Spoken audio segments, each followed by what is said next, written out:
Karrion Kross! Guess who's come to smash your clock? Joe, this is not what I had in mind. When me and you agreed that you would come back here to NXT. The agreement was, unless provoked, Joe! You can consider me provoked tonight! Kross is going to sleep. Hey, Joe! This is my world now. This means I can hurt anybody. Do you still feel like you're in control?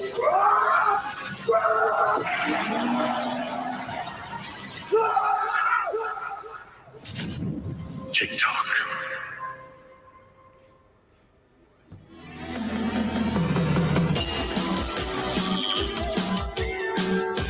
HMG. The recognized symbol of excellence in sports entertainment. HMG.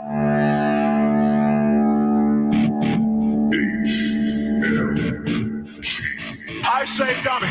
Dummy, yeah. Hameen Media Group. Woo! I'm going to the top! And I'm going to the moon! Is NXT. Next Level Podcast.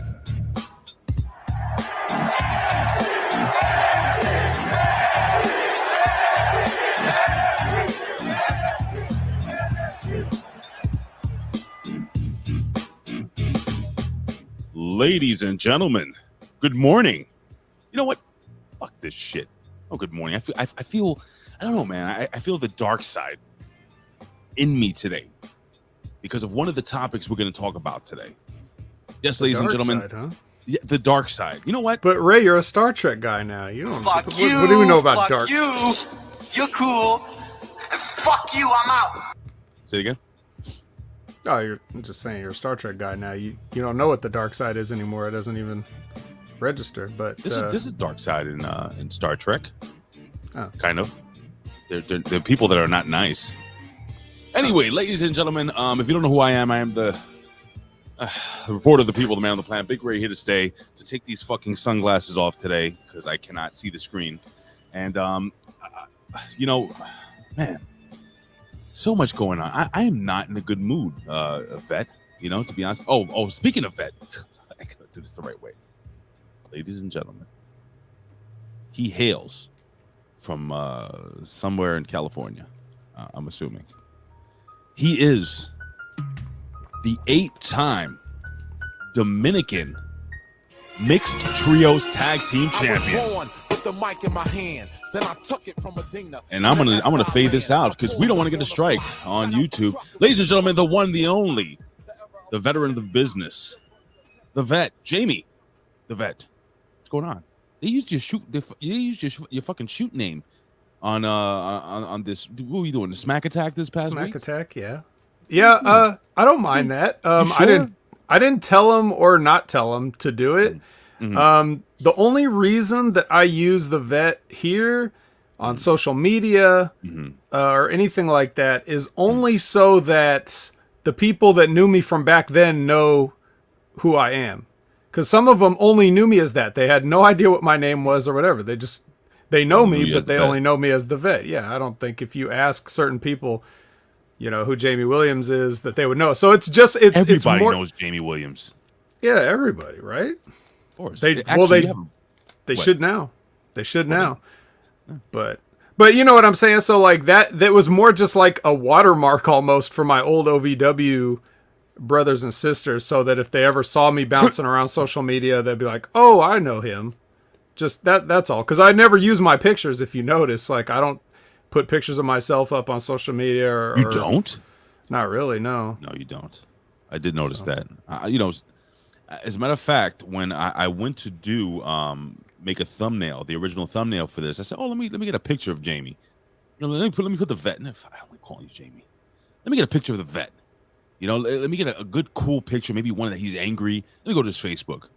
Oh, he doesn't put any pictures up. Well, I mean, he's got to put up pictures on Instagram. Nothing. So check this out, Jamie. You know what I did? What'd you do?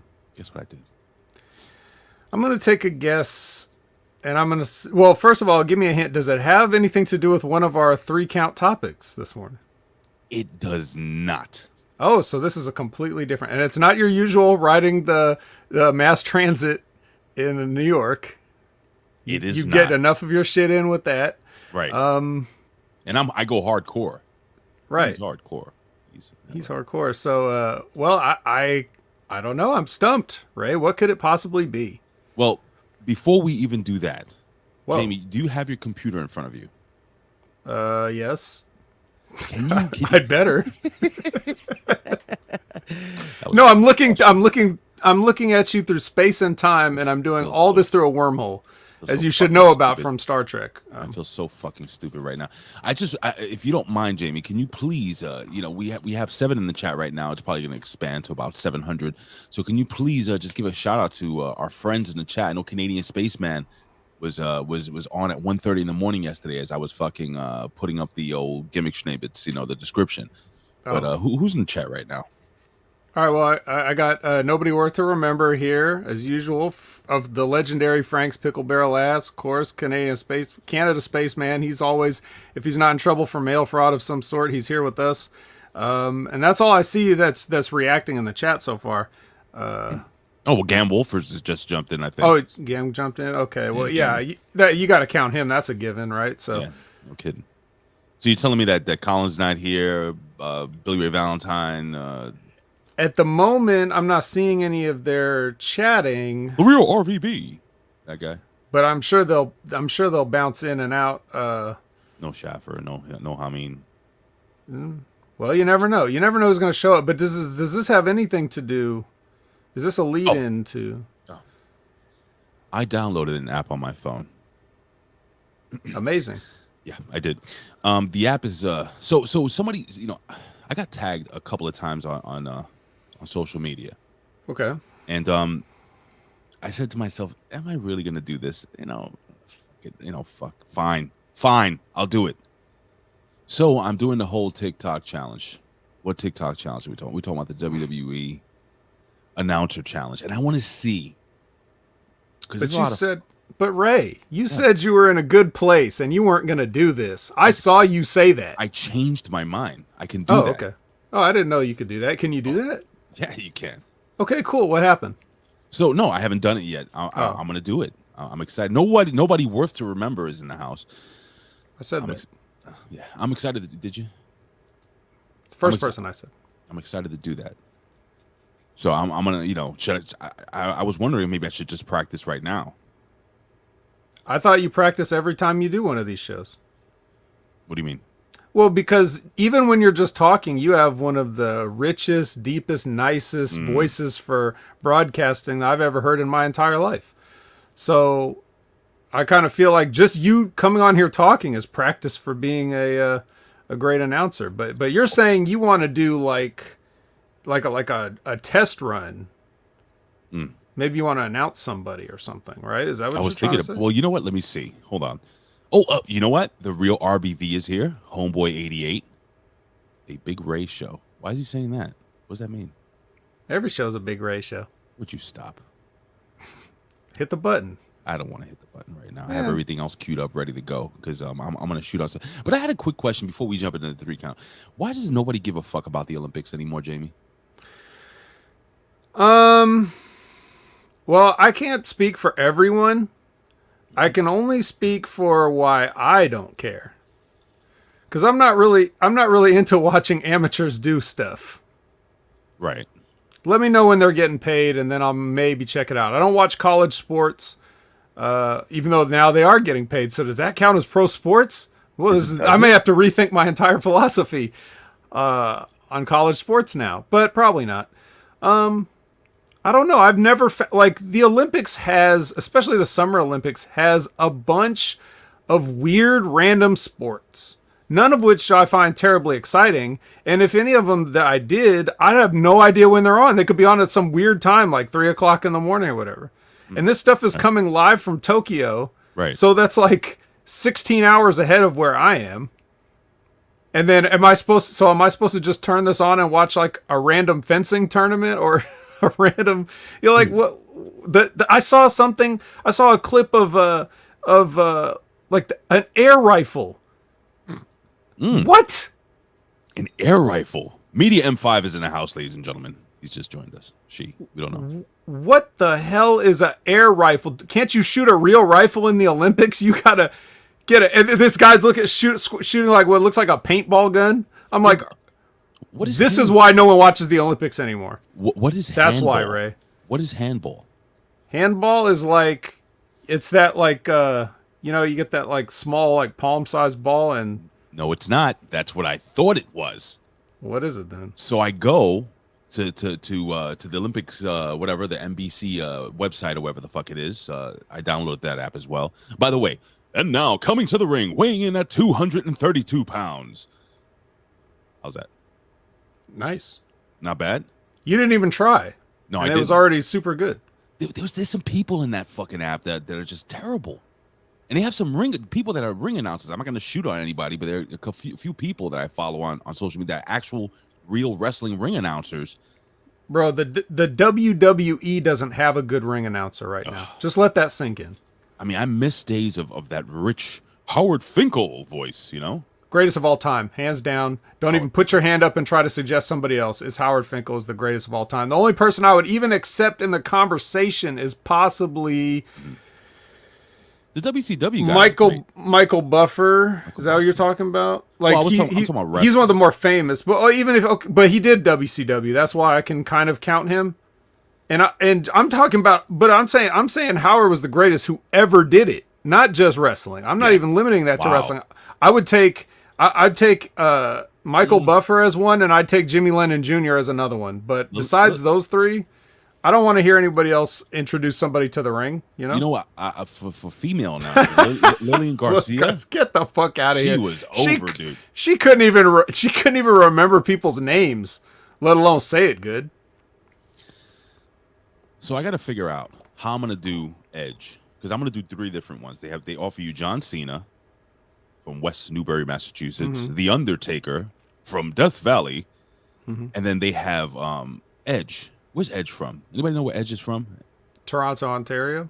All right, so I would be like, and now coming to the ring from Toronto, Ontario, Canada, weighing in at 222 pounds. I don't know what the fuck, right? The Rated R. Now, am I doing super? I can't do that. Don't do that. Don't do that. That was a rib. Don't ever do it. So I'm thinking about doing the Rated R Superstar. Maybe something normal, or the Rated R Superstar. No, I got to figure it out. Here's the thing. Well, we already Edge. Edge. We already brought up Howard Finkel, the greatest. So whenever you're in doubt, just picture how Howard would have done it in his mind. The cadence of it. Your voice is going to be different, so no one will really think of you as no one's going to think of you as trying to be Howard Finkel because you sound completely different. But if you think of his cadence, he always had the right cadence. That's one of the things that made him the greatest of all time, because lots of people have great voices, but he knew exactly where to put the emphasis on each syllable and when to do it. Yeah, I don't know if she said that, but she might have. I wasn't there. So back again to handball. Okay, yes. So I'm thinking handball is handball. What I grew up playing, there's a big wall, and you fucking hit the blue ball into the wall and try to, get, it's like tennis, hand. Usually a couple of stockbrokers in there trying to, on their lunch break or something. But as the real RVB, he put it up here. It says right here, handball is land polo, indoor soccer with your hands. It is the most stupid thing I have ever seen in my fucking life. So I'm tuning in to see fucking handball. Shit, guys that used to smoke weed and get high on lunch break during high school and go play. But no, I'm seeing a bunch of very tall women just throwing a ball into a net. It's very disappointing. The story of the Olympics is great. Like when you hear about generalities and vagues, like these people they train so hard to be the best in the world. Like you always hear that, and then you turn it on, and it's like badminton. Who gives a shit if you dedicated your life to be the best, not even real tennis player? It's like, insane. why would anybody care about that? I don't know. What do you do with that afterwards? There's no pro badminton leagues. Like, how are you supposed to make any money? I don't know. Hey, who's your favorite pro sprinter, Ray? My You know, favorite- in the pro sprint league that we always watch every week. Well, I know this this thin Dominican kid that lives in the Lower East Side that he'll steal your wallet and he's fucking fast. He's fast as fuck, man. You ever seen that? I'm fast as fuck, bro. He gets a gold medal in sprinting and the cops get a silver. Yeah.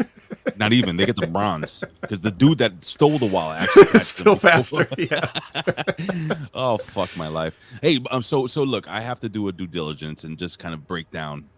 I'll give you guys the top 5 right now. Your top 5 medal winners right now. We got Japan in first place. No, I'm sorry. The United States. No, wait. Yes, United States are in first place with 31. They have 11 gold medals. Japan. No, I'm sorry. China. China is in second place with 27 medals. They have 12 golds. Japan's in third place with 22 medals. They have 13 golds. And then coming up at the rear, we have, let me see, you have a ROC. What the fuck's ROC? What country is that? That's not ROC. That's not Republic of China. Is it? I don't know. what that is. I don't know what they call themselves anymore. But there's China and then there's Republic of China? I don't know. I mean, that's the only thing I would have guessed if you didn't already say China. No. ROC is like, I think that gimmick where they use the Olympic flag. You know, where they can't. Why they are don't two actually, grown men trying to figure things out when we both have phones? Let me just look and see. I'm looking at it right now. It says it right here. Australia's in 5th place. While he's looking it up, Australia's in 5th place with 16 medals, and they got 6 gold. So right now, the Americans is behind the gold medal count, but overall medals we're winning. What happened with that chick that she just didn't want to do anything? She was supposed to be a flipper, a gymnastics girl. So you're talking about Simone Biles? Yeah, what happened? Why'd she quit? I don't know. Not caring about the Olympics or following it. I barely even know that it was her. Let me see. What is Gam Wolfers? Gam Wolfers wrote a hell of a lot. By the way, since we're talking about the games, Ray, you're a boxing expert, Golden Gloves boxer, former. If I went in the ring right now, I'd pass out with a cardiac arrest. What are your thoughts on Olympic boxing no longer using helmets? Well, the first and foremost is not helmets, it's headgear. If they use helmets, that would be very detrimental. You wear a football helmet in the ring. That'd be great. Ow, ow. That's all you hear in the background. No, look, man. Here's the deal. When you're wearing headgear, you still feel the punches, guys. I don't want you guys to get it twisted. It does lessen the quote unquote blow to the brain, I guess. You know, it does help, but it's like, you know, people think because you're wearing boxing gloves, you don't feel the fucking fist hitting your face. You feel it. Even if you're wearing 16-ounce gloves, you're going to feel it. Sure. But I thought they should, I don't know, man. With all the COVID protocol, hear me, fucking COVID. With all the concussion protocol, it's weird that they got rid of it, Jamie. I keep calling you Jamie. What is wrong with me? Why am I doing this? If you feel more comfortable doing that, that's fine with me. I don't like it. It may confuse the vet. Well, we're in a gimmick business, so just try to stick with the vet. But that's all right. All right. Fine. You know how many times I called Billy Ray Valentine by his shoot name and he almost killed me? How many times? A lot. Oh, that's a lot. So many times that in the beginning I had to edit out. So we were doing video when wrestling. I would have to edit out me using Billy Ray Valentine's voice. Actually, by the way, him and his wife are coming over for dinner Saturday. Congratulations. I don't know what you want me to say with that. I'm pretty excited about it. Okay. You know what? So, yeah. So ROC, as Gam has said, was the Russian Olympic Committee. Well, what does that mean? It's something to. Well, he's explaining it all the way through here, like because I Russia itself is banned. Is that because of the them get caught doping and stuff like that? I mean, I don't know. Like I said, I don't follow this stuff because I don't care. But you know what? Did China get the gold in table tennis? Does anybody know? They probably did. And badminton. And badminton. And badminton. Not basketball. By the way, what a fucking joke. What a fucking joke the U.S. team is. I'm so happy. That's karma. That's karma, bro. It's great. I love it. Karma's former WWE superstar, formerly known as Awesome Kong. Awesome Kong, right? But yeah, that's just so great. Like That's when you really had to start questioning the integrity of the Olympics when they did the Dream Team thing. It's like, are you serious? Yeah. Like, what are you guys doing? This is messed up. That's like messed up. Period. Serious like a late period. But they probably did it back then. The same reasons why they try to get people interested now, because nobody gives a fuck. Nobody cares. Except Gam Wolfers. And we appreciate you, Gam, for filling us in on this information. Yeah, dude. Being the only person that gives a fuck here, we really appreciate your insights. Canadian, you should change your name to Canadian Spaceman. It just works better, I think. But we'll go with Canada Spaceman. Are they wearing masks in the Olympics? Are they double masking when swimming? No, they would drown. I think the weight of the wet mask would pull them That's all down. it takes, huh? Strongest athletes in the world. The 2 paper masks. It'll pull them down. Not paper. I don't know what kind of material is the mask. Are the masks made of? I don't even know. Some paper. Yeah, I wouldn't put too much stock into it either way, but yeah. So I don't know. I don't know. Just Hold on. We have some breaking news. Ladies and gentlemen, as reported by nobody, worth to remember. Oh, wait. No, wait. Oh, no, I'm sorry. Frank's Pickle Barrel asks, excuse me. Japan has won ping pong. What a fucking surprise. Japan's your ping pong champion of the world. Who cares? You know what? Jamie. Oh, fuck. This Jamie shit. What is going on? Big Ray and the Jamie. Ladies and gentlemen, it is time for the 1, the 2. Hold on. You know what? Maybe I should put up the gimmick schnabbits here. Here we go. Boom. The 3 count. This is the 3 count with today's biggest stories in pro wrestling, world news, pop culture, sports, and more. And now, back to Big Ray and the Vet.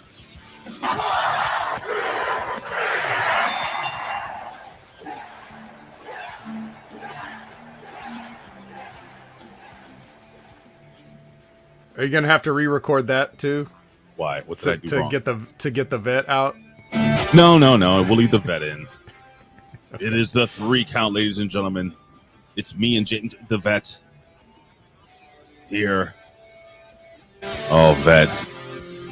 Ray Jams. We're gonna. Gam says Ray Jams. I like that. Ray Jams, like Space Jam, only not. Yeah. Jam. We're gonna kick this thing off the right way.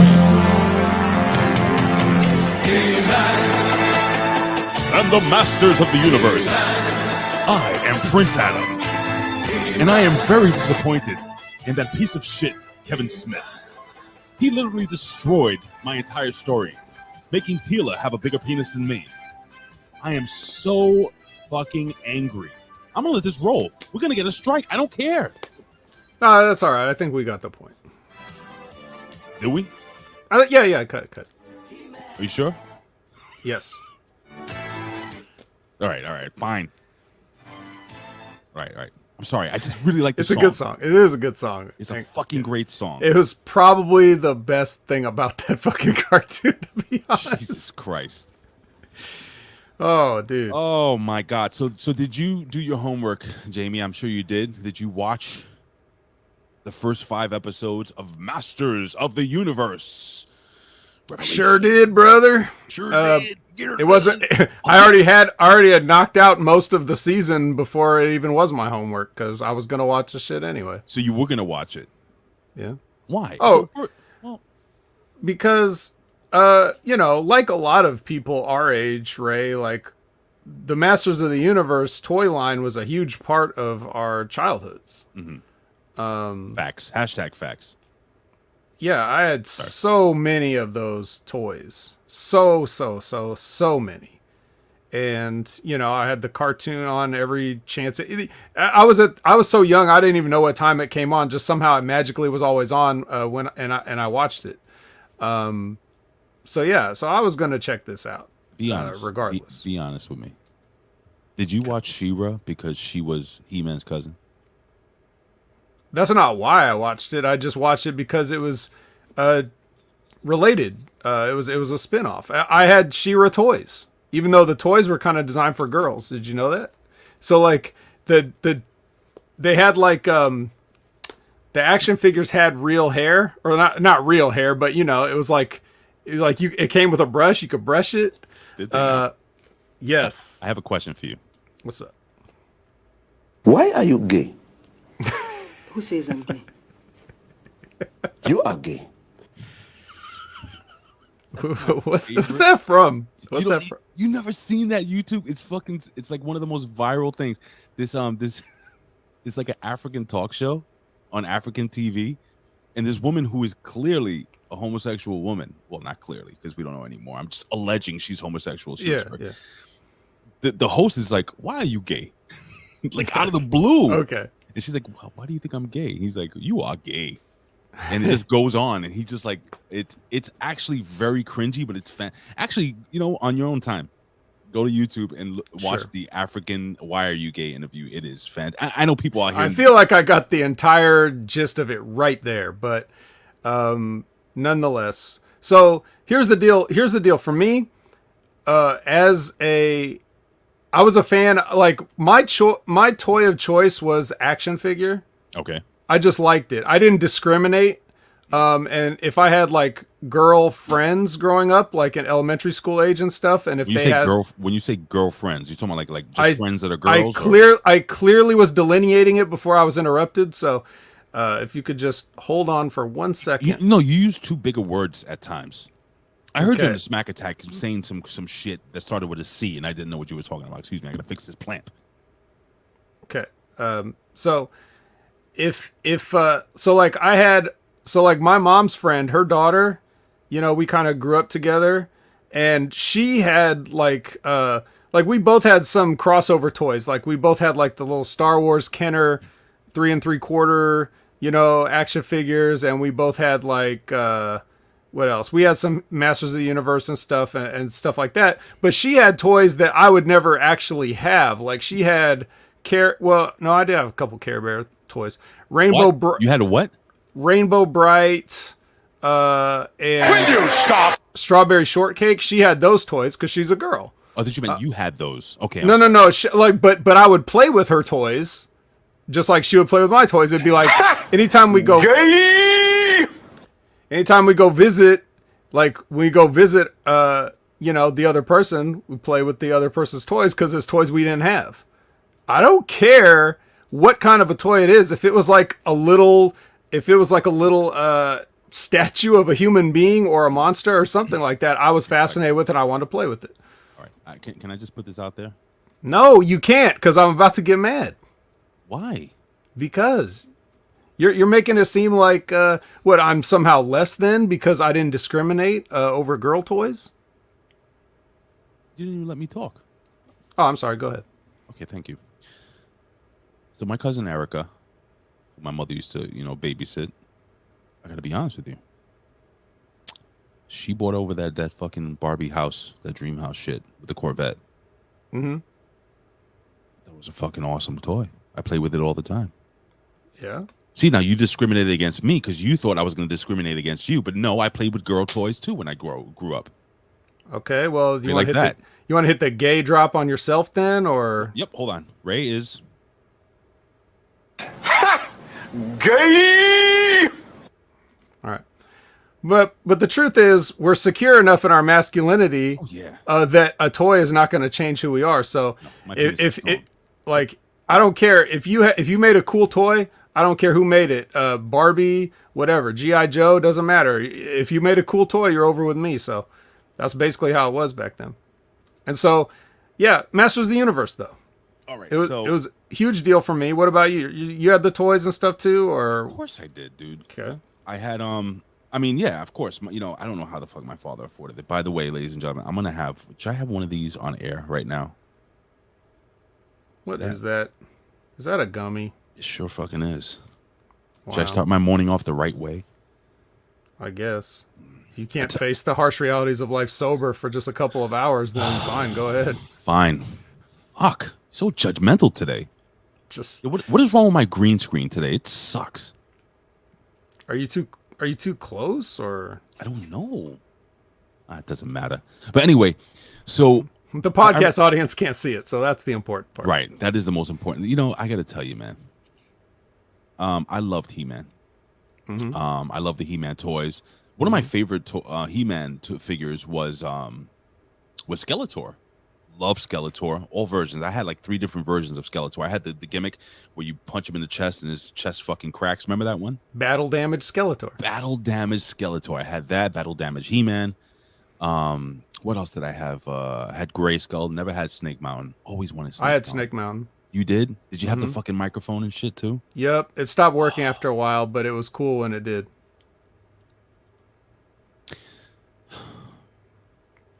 Wait. Ray wore a one-piece swimsuit. Ooh. And? Well, men do wear it. Trunks or Speedos. Those are right. one-piece swimsuits. What are you talking about? I don't know what he's getting at. Anyways, Frank. Oh, what a kidder. Boy. But I'm sorry, James. It's just what they did to this. So I'm a huge fan of the 80s cartoon, which is basically, and I got to give a quick shout out real quick to Rad Rob. I'm actually going to be on with him tonight. Yeah, I feel like it's weird talking about it without him here, right? Yeah, well, I'm going to be on. Can you just patch him in real quick? We should, right? Is he here? No, he's not here. He is making sweet love to his wife probably right now. Well, in 45 more seconds when that's over, he can come on and 45. Oh boy. Well, you got to give him time to set up, and you know what I mean. Like, oh, okay. Like the camera. Yeah, whatever he's got to do at his gimmick. But anyway, so you're going to be on with Rad Rob, and I believe you were about to say something about how much you loved the cartoon. Well, and then you said you were going to be honest about something.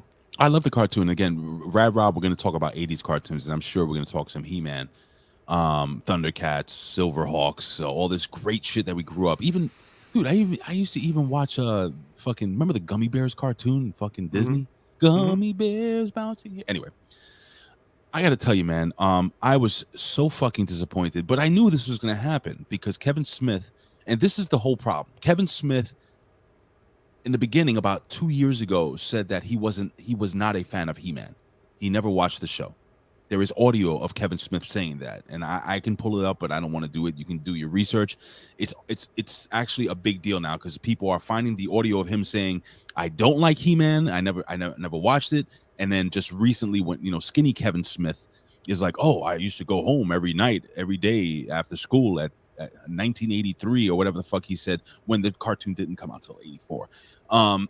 And I loved He-Man. No, you didn't, because I understand that this is Masters of the Universe, Jamie, and it's not just about He-Man, but come on, the cartoon was He-Man and the Masters of the Universe. Like, were you not disappointed? And I have no problem. Now, they redid He-Man in 2002. If you want to see a great redone, like a updated version of He-Man, check that out. You can go to YouTube right now and you can find every single episode on playlist for free. They're out there. It's a great remake. Fantastic. It's the way He-Man should have been done originally. That's what I think. 2002 version. Fantastic. What about that weird version that came out later, like in between those, where it was like that was extra the 90s. Futuristic? Yeah, the 90s, yeah. That was the Adventures of He-Man, where he goes to space and shit, and Skeletor is like a douchebag, and he's just too much of a comedic character. Skeletor is evil. He's supposed to be evil. And they're multiple different Skeletor is one of the most complex characters to, I guess, be canon, because he doesn't have a definitive background story. In the cartoon, he was an evil demon, you know what I'm saying, from another dimension. In the what do you call it? The actual comic books that came with the toys, the people that wrote the comics, or the actual original comic books, if I'm correct, he was the brother of King Randor. I thought that was the 2000s reboot. Well, they followed they followed that canon. So that's what I'm saying. 2002 followed it as close, except I forgot. Like it wasn't acid that turned him into Skeletor. It was Hordak from She-Ra, who is actually his training, his Rip Rogers. Hordak was Skeletor's Rip Rogers. But anyway,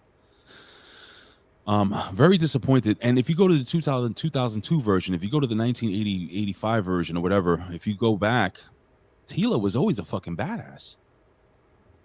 So I'm just, Jamie, explain to me why they did this to us. Well, first of all, what is your point? Because you didn't actually complain about the show at any significant fashion. Oh, the show is fucking terrible. I know, but you didn't explain that why you felt that way or what, you know.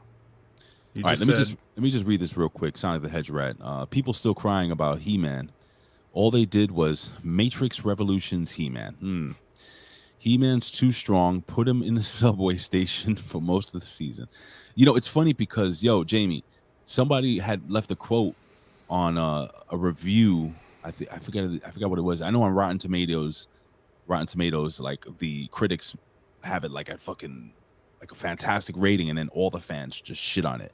The reason I don't like it is because, number one, they absolutely, like, He-Man is too powerful. What's next? They're gonna fucking take powers away from Superman because he's too fucking cool? They've done that too. Yeah, they're demasculating He-Man. And look, like I said, you don't have to demasculate He-Man to make Teela a badass, because Teela's always been a badass.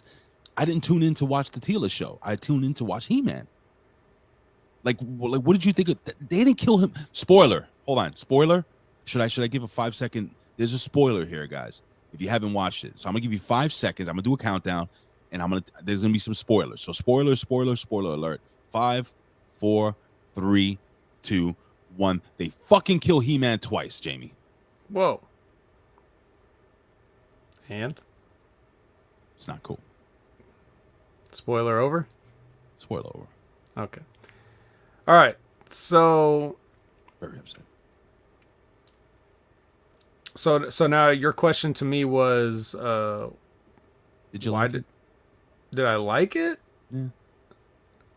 I didn't really like the show so far, but not for any of those reasons. I really don't give a shit what they do with the characters and stuff like that as far as that's concerned. The show is just very badly written, and I do take into account the fact that the original show is trash. Like, I know that now as an adult, like going back and watching it, I'm like, oh my God, Jesus. But it's not supposed to be that bad. Not supposed to be, look like it was, the whole thing was done, by one guy over a weekend or something like that. But we don't know any better when we're younger. Right. We just, that it was supposed to be a commercial for the toys, and it worked. So with this, like, I'm just not really getting, like, this is a different set of standards. Now, you're not just making a show for kids, because you're basically making a show for us, guys that have grown up, but that have kids, so something that you can share with your kids. I believe that would be the idea of doing a show like this, a nostalgia show like this, is the thinking being, like, you're not going to obviously have, like, a bunch of, outrageous sex and violence and adult stuff, right? It was never about that. No. But you still have to make it entertaining the same way other kid-themed but adult-approved entertainment, such as Pixar and things like that, like, that should be enjoyable for everyone. And I think that every sort of, like, nostalgia thing has to be that. It's got to be, like, at a certain level where the adults can be the same way you felt about the 2002 version. Like, oh, this is what it was always supposed to be. Like, you get the essence of everything correct, and the details can be played with here and there. But as long as you get the real essence of the show, I think that a lot of the essence that they recaptured was in the aesthetic portions of it, like some of the characters, like redesigns, or even like in the beginning part. It was great. I will say this: the opening of the first episode, where they have that art style that looks like the comics that used to come with the toys. Yes, that part was really awesome, and it unfortunately set the table for something we weren't going to get for the rest of the 5 episodes. But at least it started strong. And they had some, they throw in some, like, really sort of deep cut references and stuff. Like, they had the Bashosaurus in there. Did you catch that? I had the Bashosaurus. So did I. So I was like, hey, Bashosaurus, you know. But that is kind of one of the later, more obscure toys where it was already, you know, I'm sure the parents were already on overload. Like it was overkill for them to have to buy all these crazy toys. Like, what, another one? A dinosaur tank again? You know, like, tanks are fucking awesome. They are. And this was probably like the 4th or 5th one by that same point. So, but it was cool to see it in the show. And so they did stuff like that, like little nods and stuff like that. But that's not enough. Like they just essentially made a boring show. Yeah. That it wasn't boring because of Tila. It was boring because it was boring. And if He-Man comes back, it's probably still going to be boring just with He-Man. And the writing is not on a particular, like, we all know what level Kevin Smith writes at, but we've also seen how from his career starting with Clerks, Mallrats, Chasing Amy, Dogma, and then J. Silent Bob Strike Back, and then right around, you know, Zack and Miri Makes a Porno, it really starts going in the toilet as far as like the quality of his writing, and you just start to see him recycle the same stuff over. And now he can't even rely on that kind of adult humor to carry these shows through. So it just ends up being like a completely, it's like the jokes are sort of there, but they kind of fall flat. Well, here's the thing, Jamie, fucking Jamie, vet. Here's the deal. You are the vet. Here's the deal. Like, it's like wrestling. Okay, what they're doing is they're hiring these comedy writers, these people that write for TV, these people that have no idea about anything about professional wrestling, and they expect wrestling fans to enjoy it. Kevin Smith, I don't give a fuck what he said. He originally said, and I believe what he originally said before it became popular, that he was not a fan of He-Man.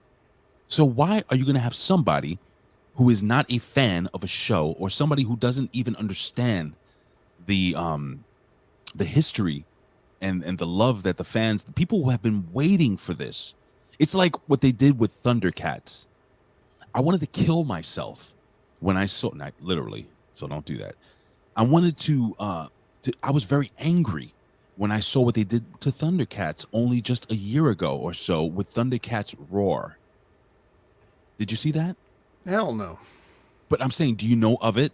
Thundercats I know that Roar? it existed, and I think somebody told me to watch it before, and I roundly ignored them. Don't do that. Don't watch it. Shit. It's terrible.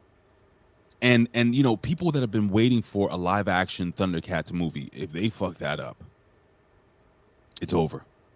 So I'm very upset about, and look, man, again, He-Man is fucking He-Man, dude. You cannot demasculate the most powerful man in the universe.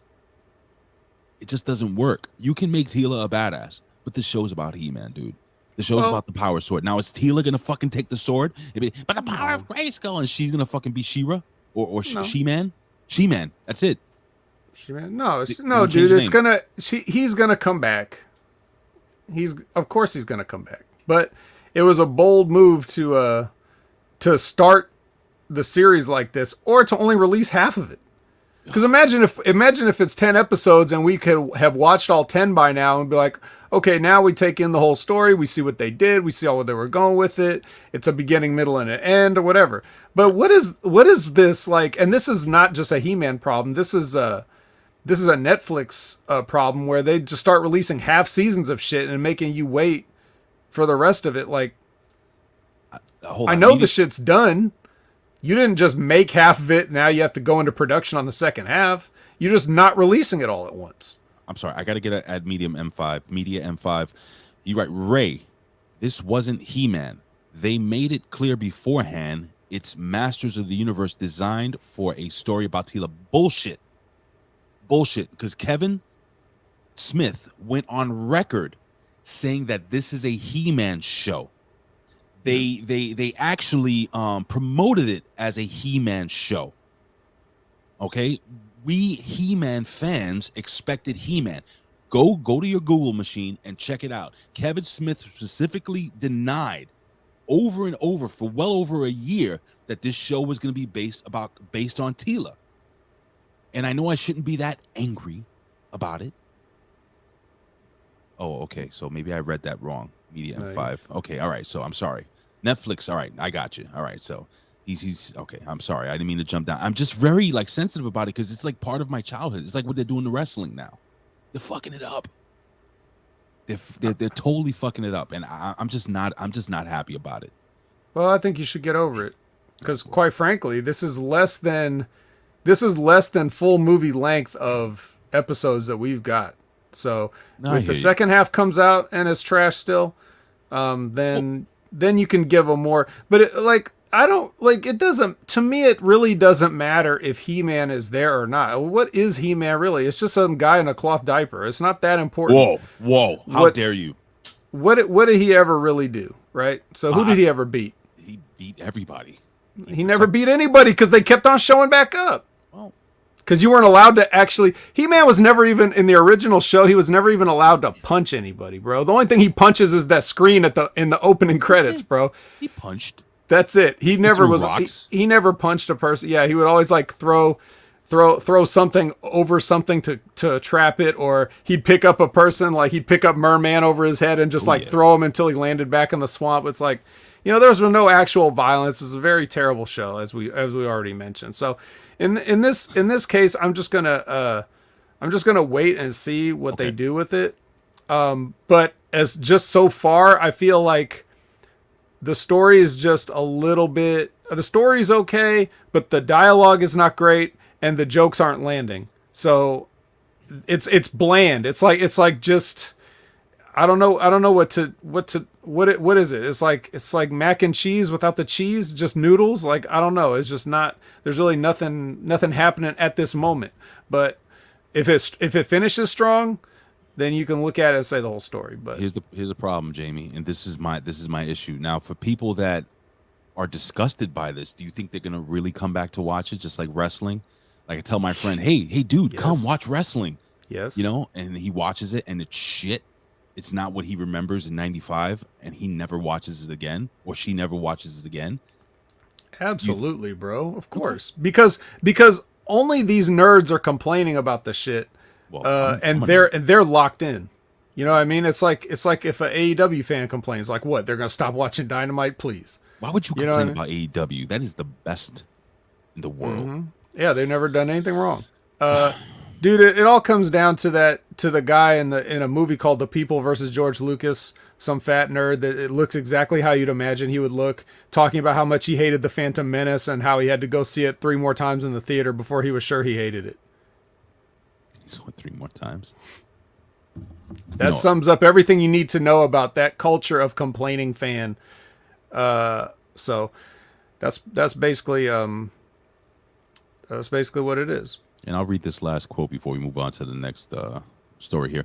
Netflix, this is from Media M5. Netflix knew what they were doing to be deceptive for the property rights, which is all it was all about, or whatever it said.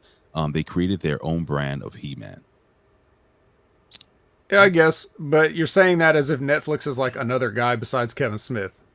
Bob Netflix. He came up with all this by himself. Look, there's a lot of... Netflix is a huge company, and they do a lot of delegation. So I don't know if you can really lay the blame of the branding or whatever just at their feet. But, I mean, look, it is what it is. Now, here's a question, Ray. Go ahead, buddy. We talked about She-Ra earlier. Did you watch the She-Ra and the Princesses of Power that is on Netflix? I haven't watched it yet. I was looking at it. Do you suggest it? That's a good show. It's a good show? I I'll think. check it out then. But it's unfortunate because they had an opportunity to where obviously you could do a crossover, because if Netflix has these rights and they're able to make these shows, you can now bring the universes together and tell a big story that way. And it's not completely out of the question that they could still do that, even though the art styles are totally different. It's more like the She-Ra one is more like, those kids shows that look very simplistic, like a Steven Universe or that kind of animation where everybody's kind of like. Yeah, so that's the style they chose, and that's obviously different than this He-Man show, but maybe they could find a middle ground for like a crossover thing. But it's that show's done a lot better and does a lot more with the mythology than say this first 5 episodes does. But I'm gonna watch the next 5 whenever it comes out. All right, fair enough. Hey, we got another story here. I'm going to play this quick little 1.5 minute long audio clip off of CBSNews.com. Well, the government has sold the unique Wu Tang Clan album, forfeited by the convicted hedge fund manager Martin Shkreli.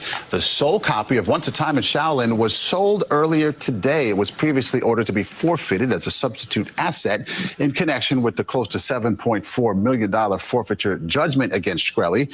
Proceeds will satisfy the outstanding balance, but the exact amount was not revealed. Back in 2017, Shkreli, a former drug company CEO, was found guilty of deceiving investors in 2 failed hedge funds he had run. All right, so I'm sure, being a big Wu-Tang guy, you're familiar with this story, right? I'm familiar with the original story when the album went up for auction and this fucking guy bought it. Do you know who Shkreli is? What he did? Something with pharmaceutical company, something or other. Something. So basically, I'll make it very simple for people that didn't know. Shkreli, back in 2017 or before then, there was a medication that he was selling it. I think it was like $15 a pill, and then people really fucking needed it to live, and he raised it to $750 a pill, and then he basically went on air and said, "Hey, I could have raised it more." You know what I'm saying? I'm helping you. Like, he's a real piece of shit. He's a businessman. He's a businessman. So this a criminal. He's That's a what criminal. he is now. Well, so it doesn't really matter. He's been in jail. what he thought he was, He got because 7 what he is years. now is a criminal. He got 7 years. He's a young guy. He'll be fine. He'll be fine. That's But- what happens when you tempt fate, though. What do you mean? Well, you can't just like whatever they got him on, they probably wouldn't have got him on if he hadn't done what he done publicly and said what he said publicly. Well, that's a fact. That's a fact. But really, like, I'm very intrigued by this Wu-Tang Clan album. So the U.S. government actually sold this album, and Ben actually messaged me earlier this morning, sending me the story, and I had already included the story in knowing that you were a Wu-Tang Clan fan, and you know, it kind of mixes into what we do here every single morning on the 3 Count. But We even got the black and yellow. Black and Yellow, yeah. What was that song? Remember that song back in the day? Black and Yellow. Black and yellow. Wiz Yellow Khalifa. and black. Was it Wiz Khalifa? Mm-hmm. Wasn't he former WWE Intercontinental Champion? I think so. All But right, fine. he was talking about the Pittsburgh Steelers, but that's neither here nor there. That's fine. Close enough. I thought he was talking about the Latin Kings. Probably. Anyway, so interesting. So now Ben is like, I wonder if, you know, maybe RZA or Jizza, one of the guys from one of the Wu-Tang Clan, actually bought this album. Do you think we're ever going to see the light of day? Like, so this is like, explain to me, like, do you know what this album is about? It's just one album.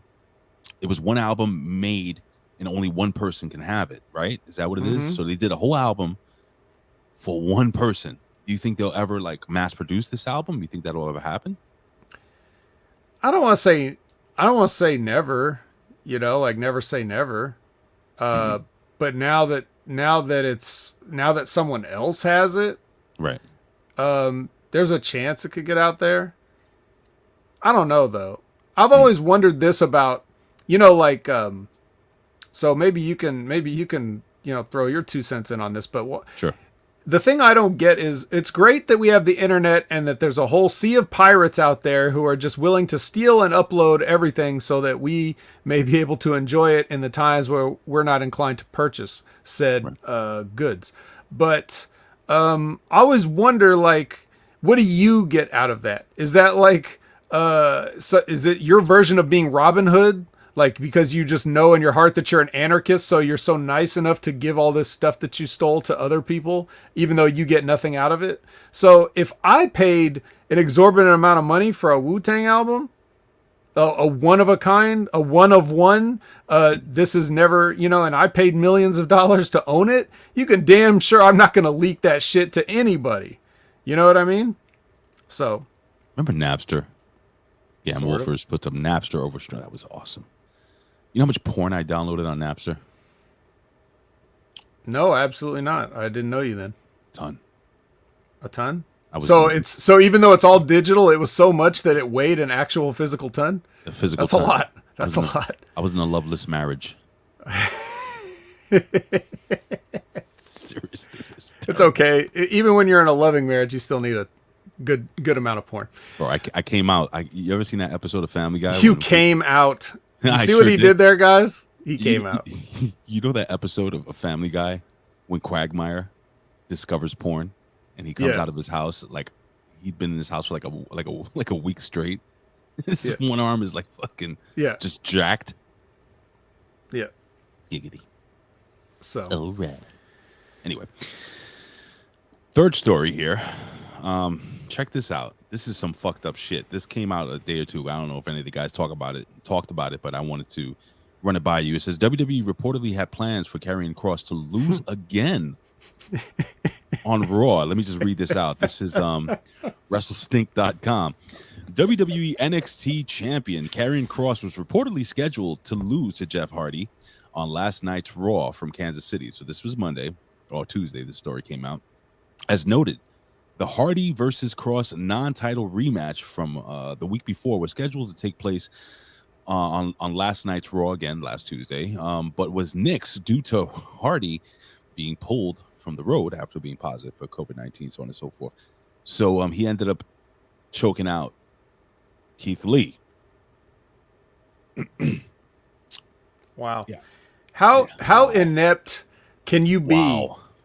You first of all, you tried to ruin this guy, Kross. Tried.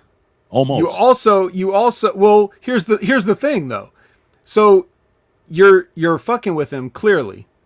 Easily. And then Keith Lee, same boat. You got a guy that has potential and the fans like and want to get behind.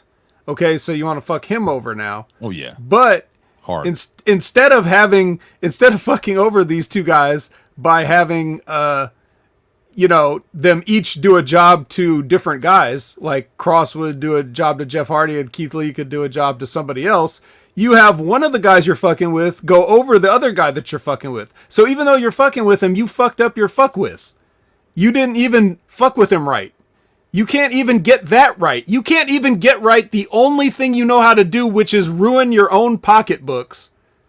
You can't even do that right. You can't even fuck over Kross right. You gave him a win. You planned to have him lose, but instead you had him win. So what's going to happen when Jeff Hardy comes back in a couple weeks? He goes right back over. So now Kross has like a 50-50 thing going? It's ridiculous. It's the same shit. It's the same. They do the same. It's like, remember what Roman Reigns said this week? Remember what Roman Reigns said this week? It's like missionary position every single night. It's the same. They do the same thing over and over again. Trying to fuck over talent that's over because we like them. It's what Kevin Smith did to He-Man. No, that's not what Kevin Smith did. It's the same shit. Kevin Smith could be trying his hardest and with all the earnest intentions in the world, and he just mess it up because of his lack of talent. That's all. And I say this, I say that as a Kevin Smith fan. So I'm just You're being a Kevin Smith fan. Are you gonna watch Clerks 3? Probably. Oh, dude, that Jay and Silent Bob reboot was the worst piece of shit I think I've ever seen in my entire life. I don't know how that ever got made. I don't know what's wrong with the guy. He's clearly lost his mind. But you know, back in the day, originally, maybe when the landscape of film was a little less cluttered, he seemed like, no, Clerks is pretty much an indie classic. I'll say that for sure. And Clerks 2 didn't need to get made, but it was funny. Clerks 3 is gonna be god awful. But you're gonna watch it, right? Well, I got to make sure, right? Got to make sure. Then you shouldn't have said it. He's not gonna pay a dime for it, so he won't profit off me watching it. But I don't want to kill myself right now. I can't believe you're gonna watch that shit. But anyway, back to the story. Listen, guys out there, how fucked up is this? So they were gonna have this dude lose twice, and allegedly. Now this is from some unconfirmed random source on wrestling. But we're just playing along with it. We're not saying we totally believe this. You know what, Canada Spaceman, you are right. At least God's favorite champion, Miro, has nothing to do with any of this. You can't blame Miro for this one, or Rusev. Are they the same guy? No, right? Wait, yep, it's the same guy. That's the guy. Interesting. He got a haircut at some point. Got a haircut, little makeover, old gimmick schnabbits. So now with what's his face with fucking Keith Lee. You really thought that he was going to tell his side of the story in 2 weeks and not get this happen to him? You know he's gone, right? Like, this is it. Like, I don't think they're gonna. Do you think they're gonna fucking bring Keith Lee back? Like, is he gonna be like a world beater? No, but it's their loss. I mean, there's lots of guys that they could do something with, but the problem is, you know, they're getting in their own way on purpose. Because anybody that even has an inkling of getting over was Arn Anderson say, cut his water off. So, yeah. I mean, that's just what we're going to get. So I don't know what Keith Lee could have possibly done. He seems like a very nice guy. Seems like a very nice guy. Very well-spoken, intelligent, fast, strong, so charismatic. Terrible speaker. But that's the deal, though. When somebody wants you to have heat, you're going to get it. If you're too nice, you have heat for being too nice. Yeah, it's ridiculous. If you're a dick, you have heat for being a dick. You know, it's just whatever you. There's a lesson I learned very quickly in the wrestling business. It's one of the reasons that I don't really care to be that much of a part of it. I'm right at the correct length from it right now, doing this with you guys that I want to be. I don't think I want to be any closer than this.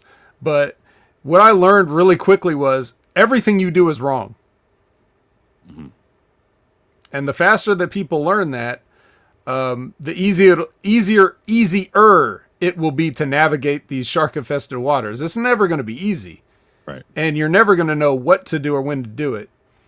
But everything that you do is wrong, and you just have to be prepared for that. Yeah. It is what it is.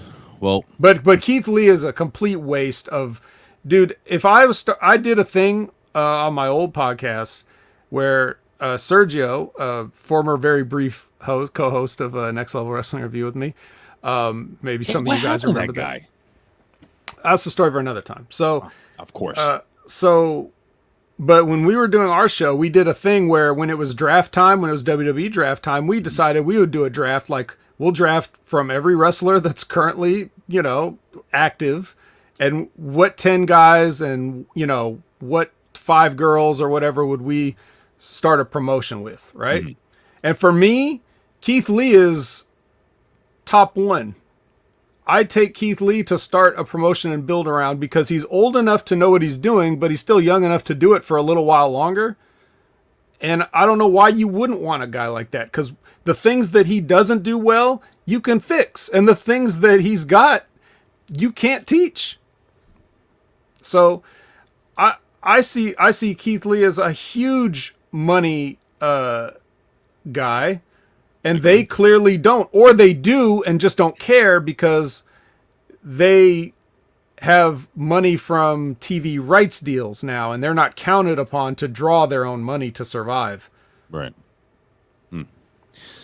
Well, it's only a matter of time before you know, this is why this whole CM Punk Daniel Bryan thing is very interesting to me. You know, people are saying like this week, so Raw was at an all-time low, I believe 2 weeks ago, 1.4. They went up to a 1.8, which is still shits, you know, being that, you know, WWE is the main. But dude, NXT, what did they do? You know what they did last week? I mean, not NXT, AEW. Were they over 1 million? Yeah, I think so. Yeah, I think so. If there's anybody in the chat that could tell me, if you guys know, and I know you guys are on your Google machines right now, can you look up what AEW did this past week, if that's available? I want to compare it to what Raw did, because I think if it's done right, AEW can be on par with because 1.8. I think AEW can pull a 1.5. You don't think? 1.4. Yeah, sure. I'm interested. No. I'm not even being facetious. Of course, I believe you. And Raw is going to keep sinking lower. Like, we assume they're going to climb back up from a 1.8. No, the 1.8 is the hotshot booking of just bringing back people, you know. Right. Cena, Goldberg, whatever. They have to do that because they keep fucking guys like Lee and Kross over. Mm-hmm. Otherwise, Lee and Kross would be the Cena and Goldberg. You wouldn't need to dip into the, you know, pop the retirement home. Frank's Pickleball. 6 million. That's what Meltzer said. Yeah, I believe it. But yeah, but here's the deal though. What's up? Daniel Bryan was just on the WWE TV. Mm-hmm. So obviously he's not going to move the needle. Like if they won't watch him just there, then they're not going to, they're only going to get that curiosity views if he moves. CM Punk might bring some more numbers in, but I just like Daniel Bryan, I could see, we talked about it. You asked me about it, and what did I say? I said Daniel Bryan has a bucket list of opponents he'd like to work. AEW can make that happen. A 1.4, that's nice. That's nice for them. AEW hit a 1.4 this past week. Are you? Can you confirm that, Scott? I think that's a best. That's a best ever, right? That's really fucking good. You're saying that Daniel Bryan may not move the needle, but for me, like, check this out. For me, that I am a Daniel Bryan fan. Like, I enjoy watching him in the ring. I enjoy his character. I enjoy him. So you never missed a SmackDown when he was on? Honestly, nah, man. I'm being very. You watch every SmackDown. I watched either. What was your favorite storyline he was in since he was back on SmackDown? Oh my God. I loved when he was the champ, when he had the fucking hemp belt. That was really fucking cool. No. That was years ago. I'm talking about like a few months ago when he was on SmackDown. You talking about recently? Yeah. Well, when he was Daniel Bryan trying to come back and become champion again. When they were threatening giving him another run at the title, and it was believable. It was believable. Okay. It was, for me. It was believable. You know, Daniel Bryan had come back. He was off TV for some time. I think he just had his second kid with Brie, and they gave him like what I thought was going to be a legit push to the title, but they never put the belt on him. So, but, yeah, no. Look, I'm as big. I know Frank doesn't like little men. Well, so you can't really anyway. You have to take his opinion with a whole shaker of salt. But like realistically, Daniel Bryan is a guy that people want to watch. Right. I just don't think that enough people that aren't watching him already are going to start watching. I think most of the people that like him are still watching AEW right now, even though he's not on it. And once he gets on there, it's going to be like the same audience, and then you're going to get like a few thousand more. But it's not going to be a huge deal. And CM Punk won't be as huge of a deal. But here's the thing. What's up? So what I was saying originally, mm-hmm. You asked me about Daniel Bryan before. I said AEW can facilitate all his bucket list matches that he wants to do. Right. He wants to do New Japan stuff without actually being part of New Japan and signing with New Japan because he doesn't want to move to Japan because he has a family. So that's fine. So he won't do that. He can have matches with anybody he wants and they can make it happen. And once he's done with all that, then he'll retire. That's what's going to happen. I said that. And what did the report say? Did the report not sound exactly like what I had said when it came out? Talking about the deal he signed and what he wanted from the deal? Mm-hmm. Did it not sound like they just listened to our podcast and took what I said? I would say a lot more stooges are out there than people will. So believe me when I tell you this. I wouldn't hold my breath for CM Punk to show up in AEW. I wouldn't. I'll believe it when I see it. I'm going to read this off from Jinder Mahal. Not Jinder. This is Jinder. This is the cooler Mahal. You need new casual fans. Not not lapsed fans, because those are the worst. Their tolerance for stupidity is small, so that's why wrestling doesn't grow. Do you agree with that statement? No, and I'll tell you why. Because you're saying casual fans and lapsed fans as if they're different. What does a casual fan mean? It means, let's put it in other sports terms, Ray, that you and I would understand. Fair weather. You're only going to watch it when it's good. When your team's doing good, you're going to watch it. Every other time, you put the jacket in the closet when they have a losing record, right? And then all of a sudden, when they win the Super Bowl, you're like, hey, I've been a fan. I've always been right? Same thing with casual fans. Can you imagine if McDonald's had casual fans? If I like McDonald's food, but if I ate McDonald's, if the frequency with which I ate McDonald's was the frequency with which all their customers ate McDonald's, they'd be out of business in 3 weeks. Easy. Easy. But thank God we have people like Frank So- Pickle our ass that goes every day for breakfast, Right. lunch, and dinner. Exactly.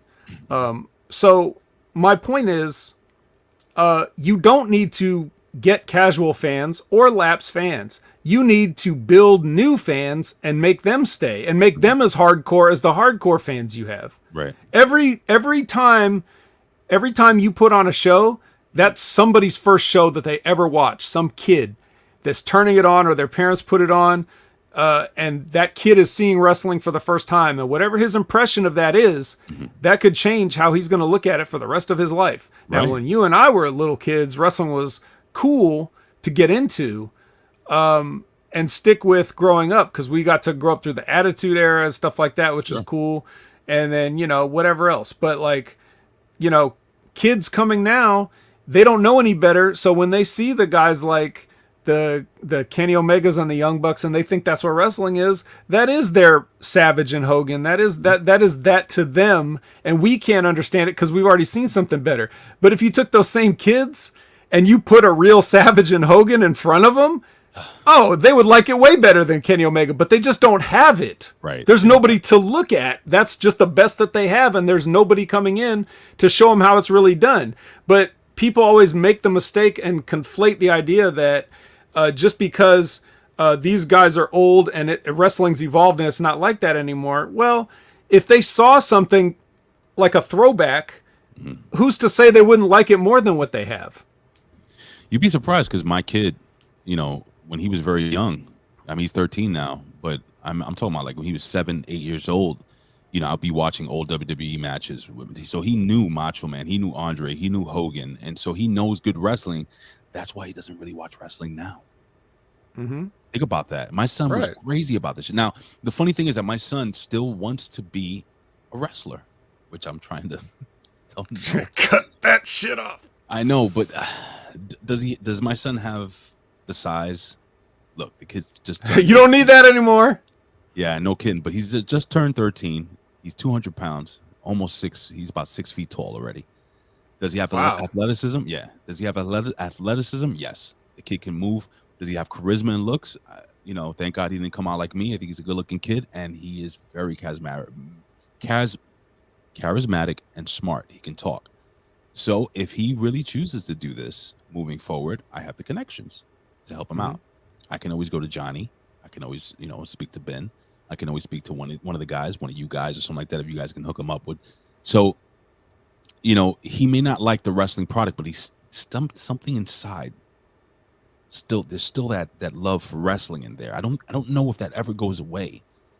It's a blood disease.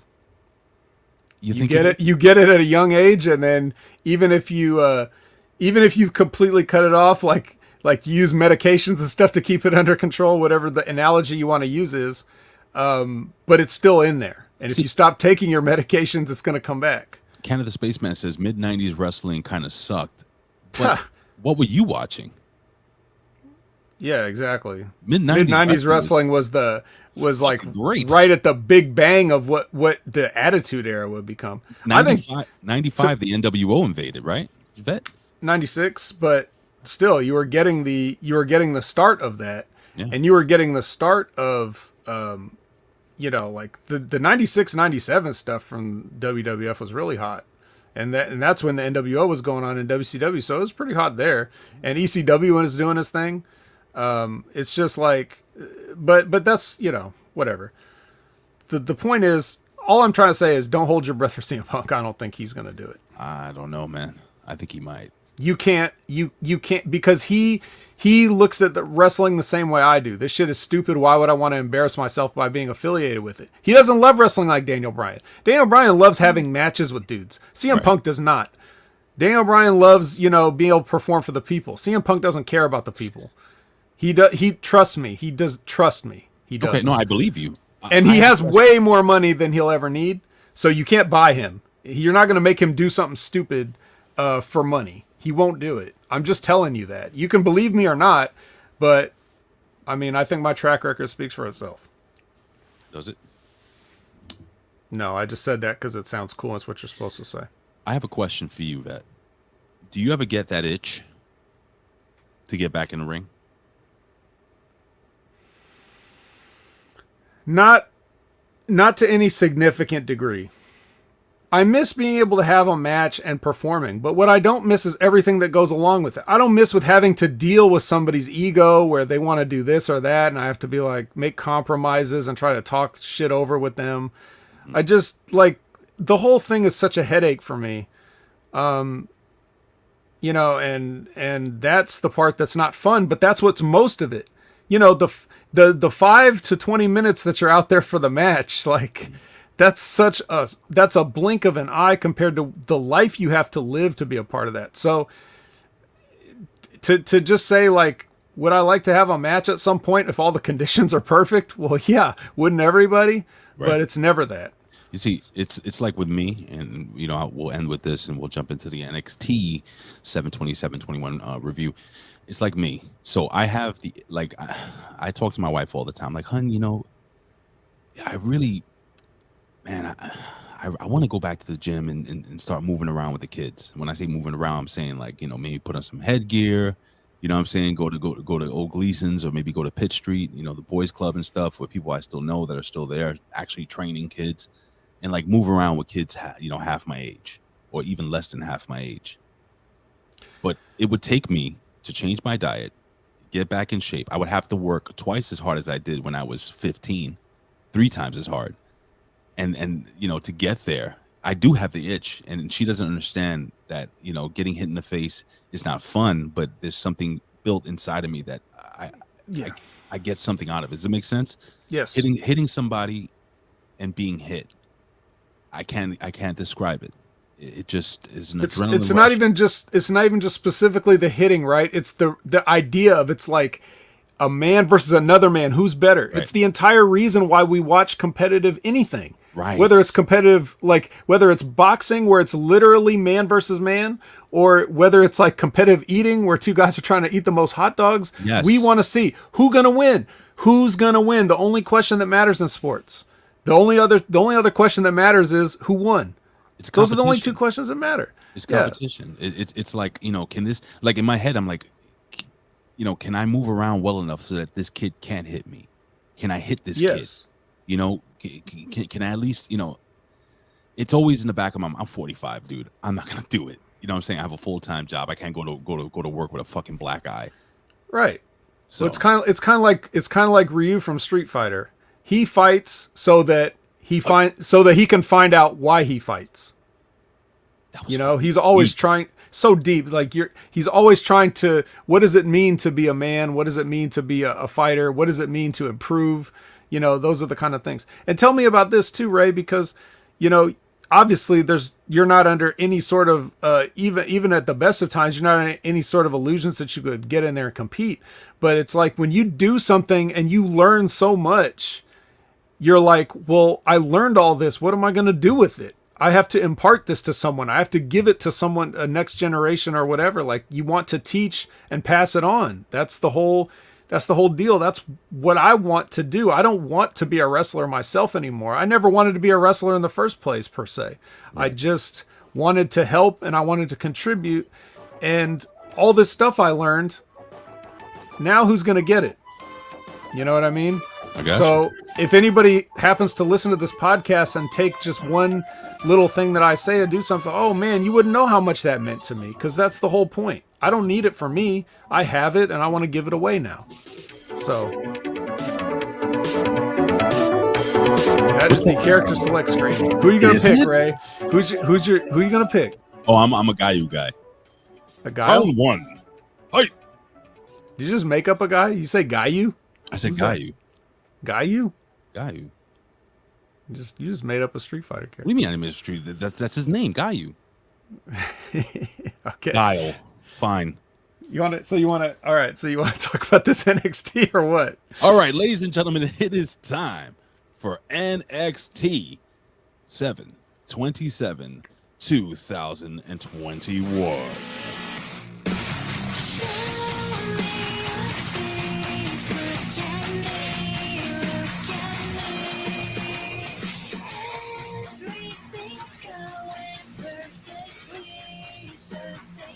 NXT first ballot Hall of Famer Poppy with Say Cheese.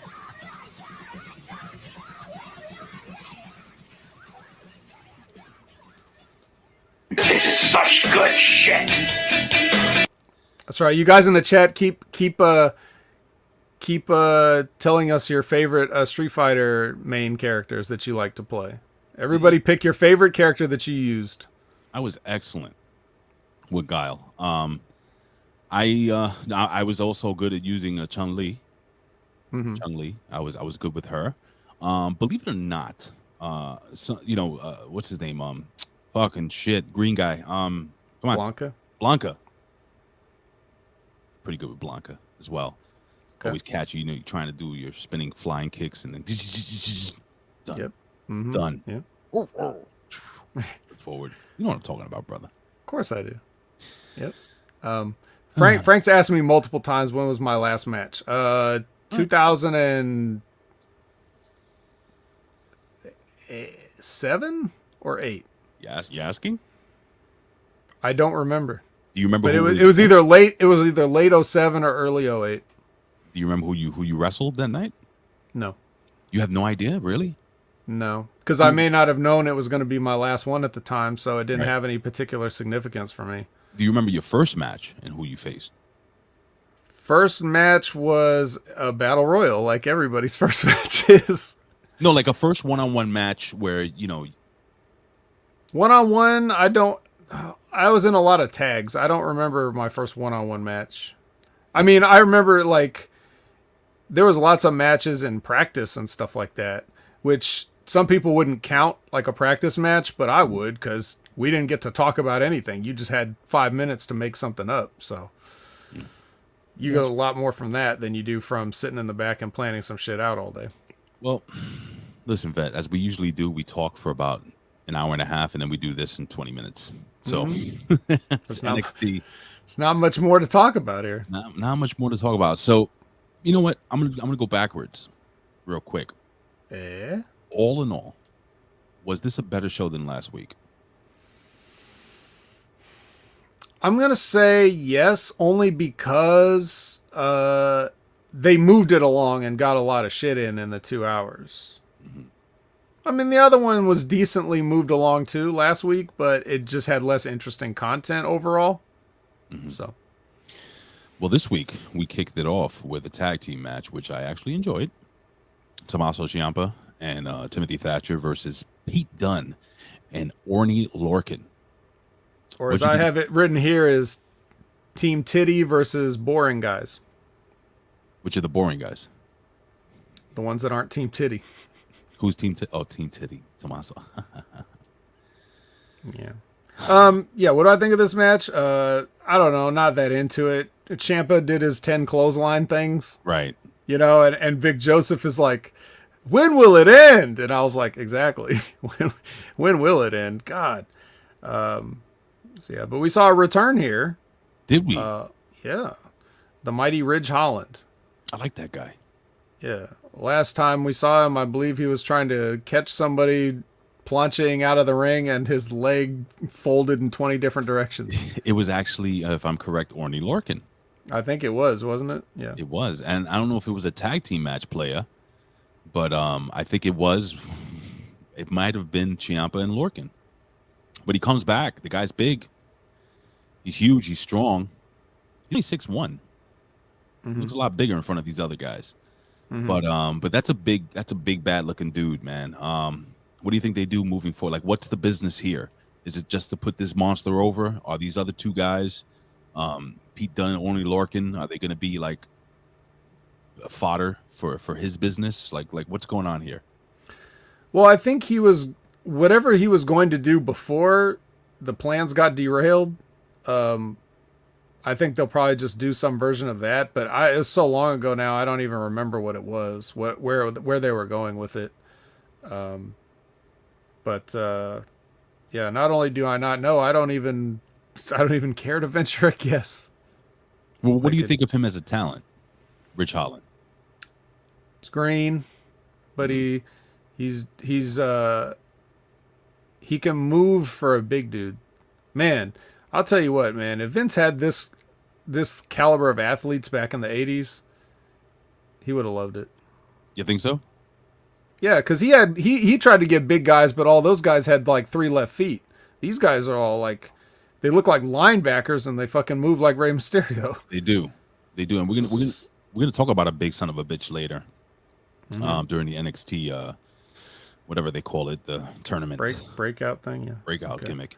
Which we get a profile of Carmelo Hayes next. We do. So what did you think of Carmelo Hayes? The kid exudes charisma, but he is 5'10", probably a shoot 5'8", 5'9". Great body. The kid can work.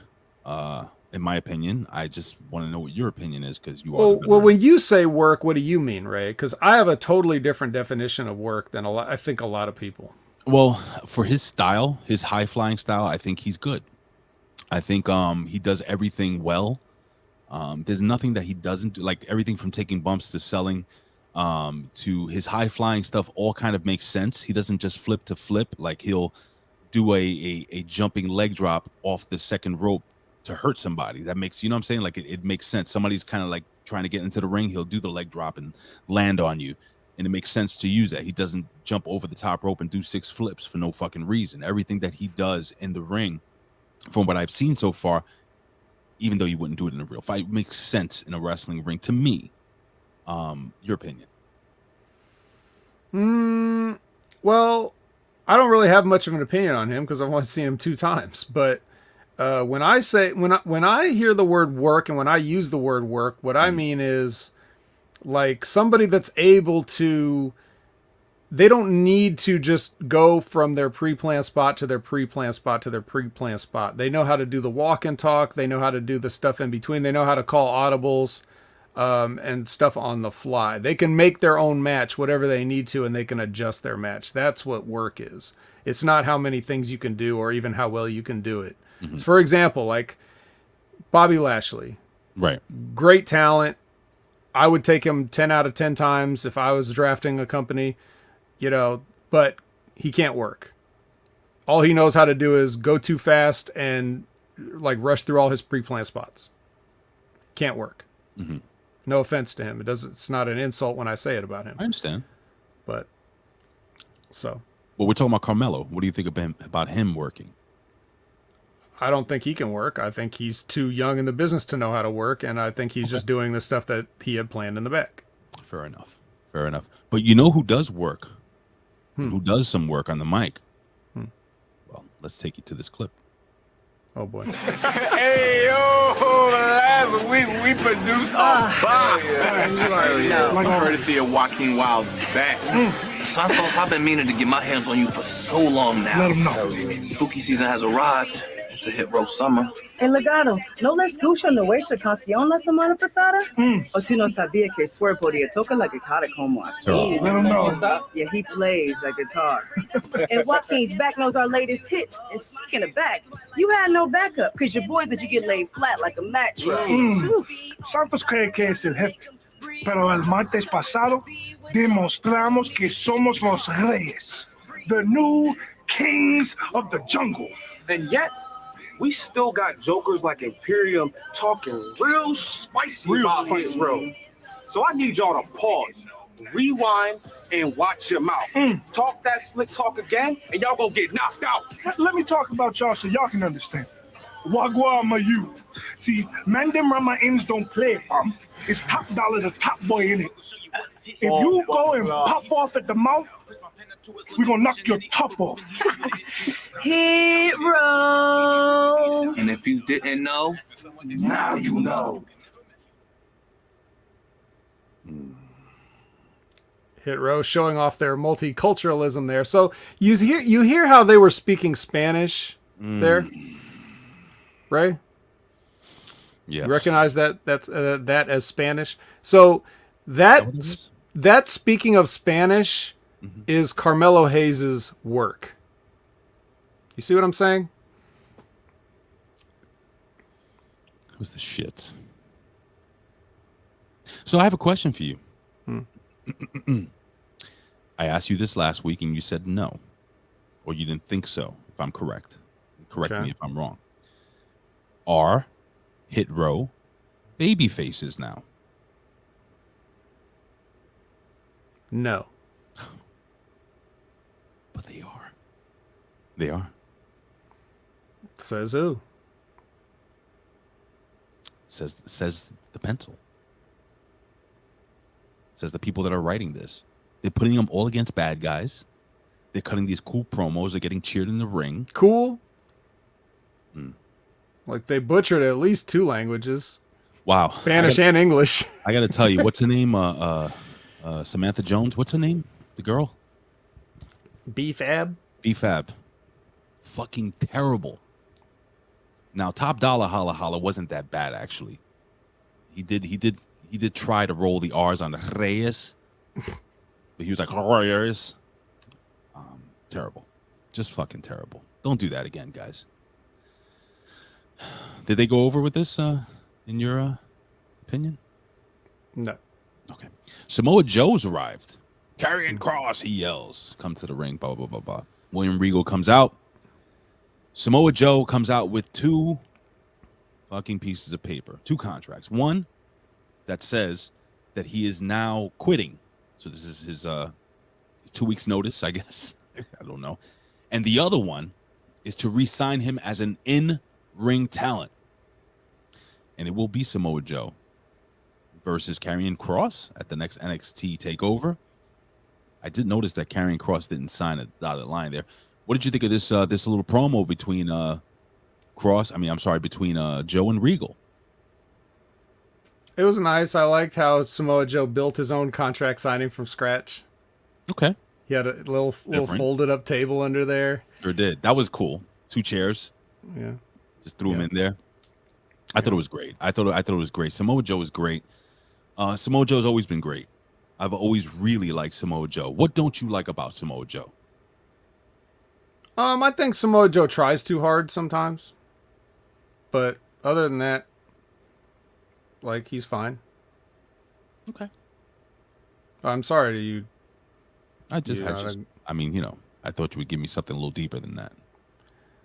What can I say? Everybody knows who Samoa Joe is. Like, that's all I say. You know, he tries too hard. You don't think Samoa Joe comes out and tries too hard sometimes with his mean faces and his yelling? Probably. He doesn't need to. Yeah. It's like when Roman Reigns used to come out and try too hard. Yeah. And now he's just Roman. He's like, his smugness comes through. Nobody worth to remember says after 1 week, what the fuck? No continuity at all? At all? That's a statement. I'm sorry. I thought there was continuity here. Yeah, there's continuity, but maybe he means something else. The writing? Yeah, I don't know. Yeah, well, I guess he's saying, like, I think what he's saying is, like, they're speeding through this. Like, he just got announced as the sort of management co-commissioner, enforcer, whatever he is. I'm not going to be a wrestler. And then he's already in a match getting ready to wrestle. Like, they didn't milk this. They didn't, maybe they felt like they had to really, put this on the front burner, because they're killing Kross on Raw. So they got to, like, hurry up and get through this before he's completely dead and buried. And that's why they're fast tracking it. But, maybe that's what he means. Yes. Okay. Okay. I mean, I can tell English isn't his first language, so he may not be able to express exactly, but I think that's what he's going for. Well, you know what time it is? It's time. Whoa! I'm going to the top, and I'm going to the moon. Whoa! Yeah! It is time for your favorite segment. Oh yeah, it's Cam and Grimes, LA Knight. They are on a golf course, ladies and gentlemen. Oh yeah. I could tell by the look on your face, my friend, that you are excited about all these vignettes.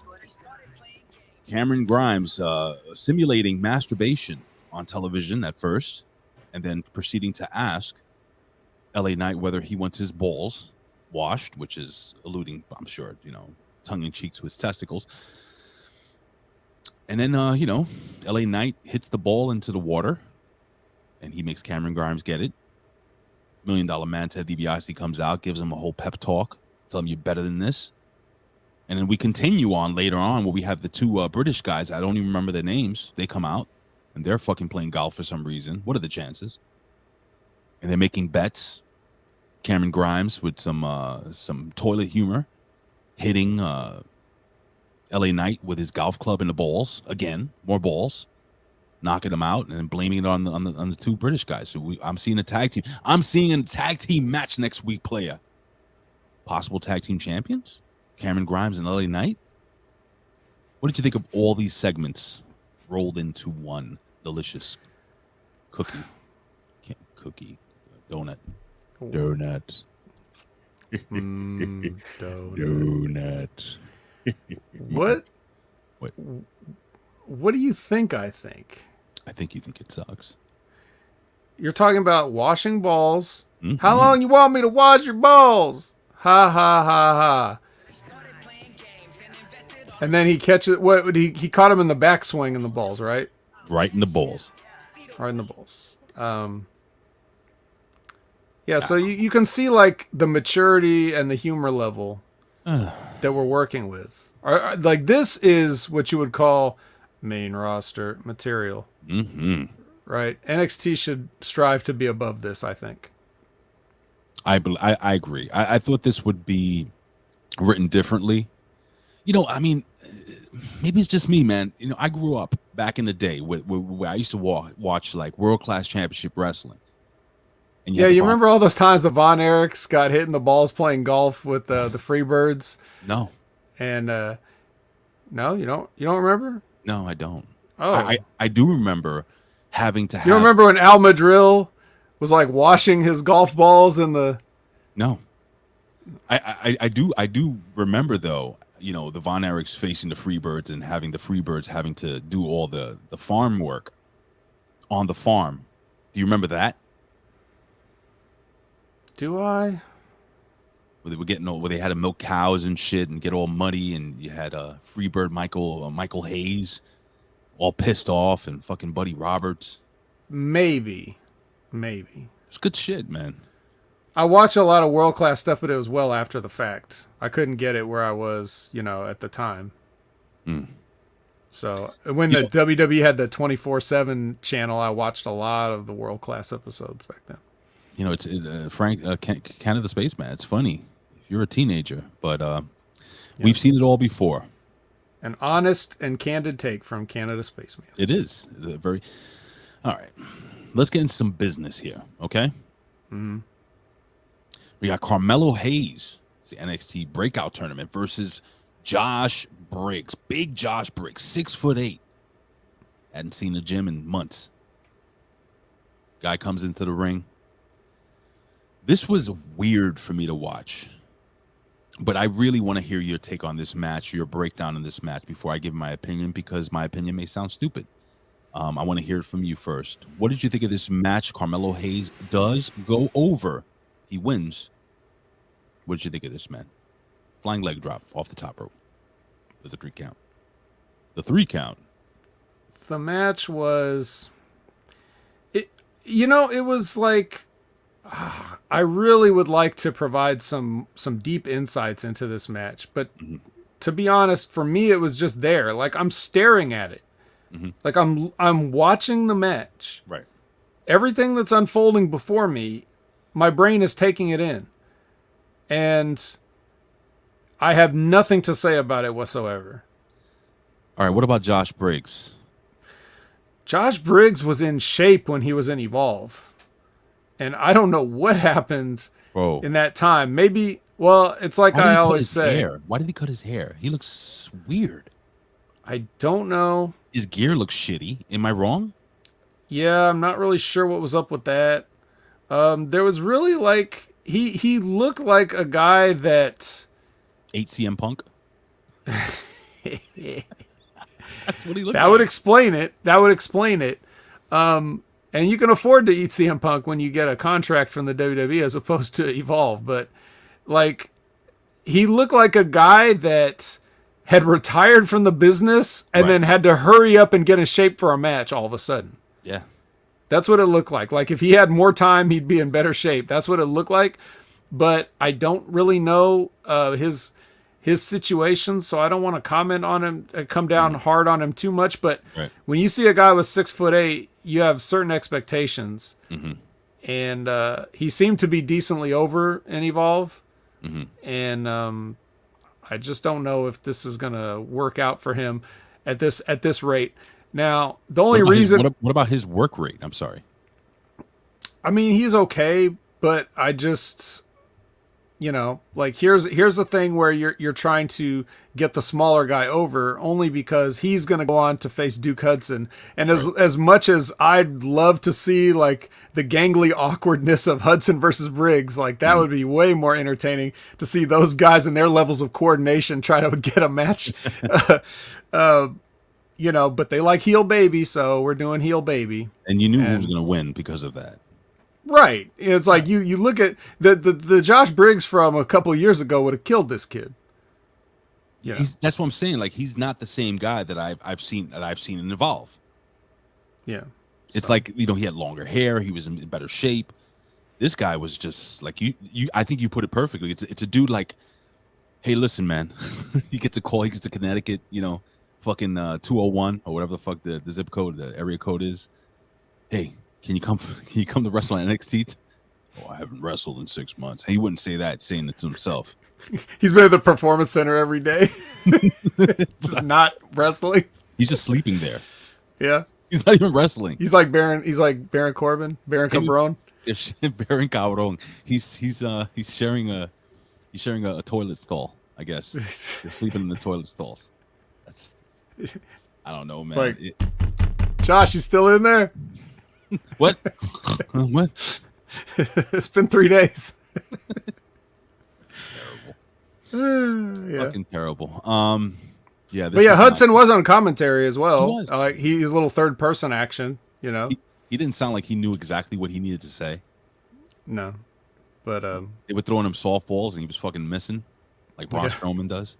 Oh, Braun Strowman hits the shit out of him. He's striking out at T-ball. That's what he's doing. Oof. Not good. Not good. All right.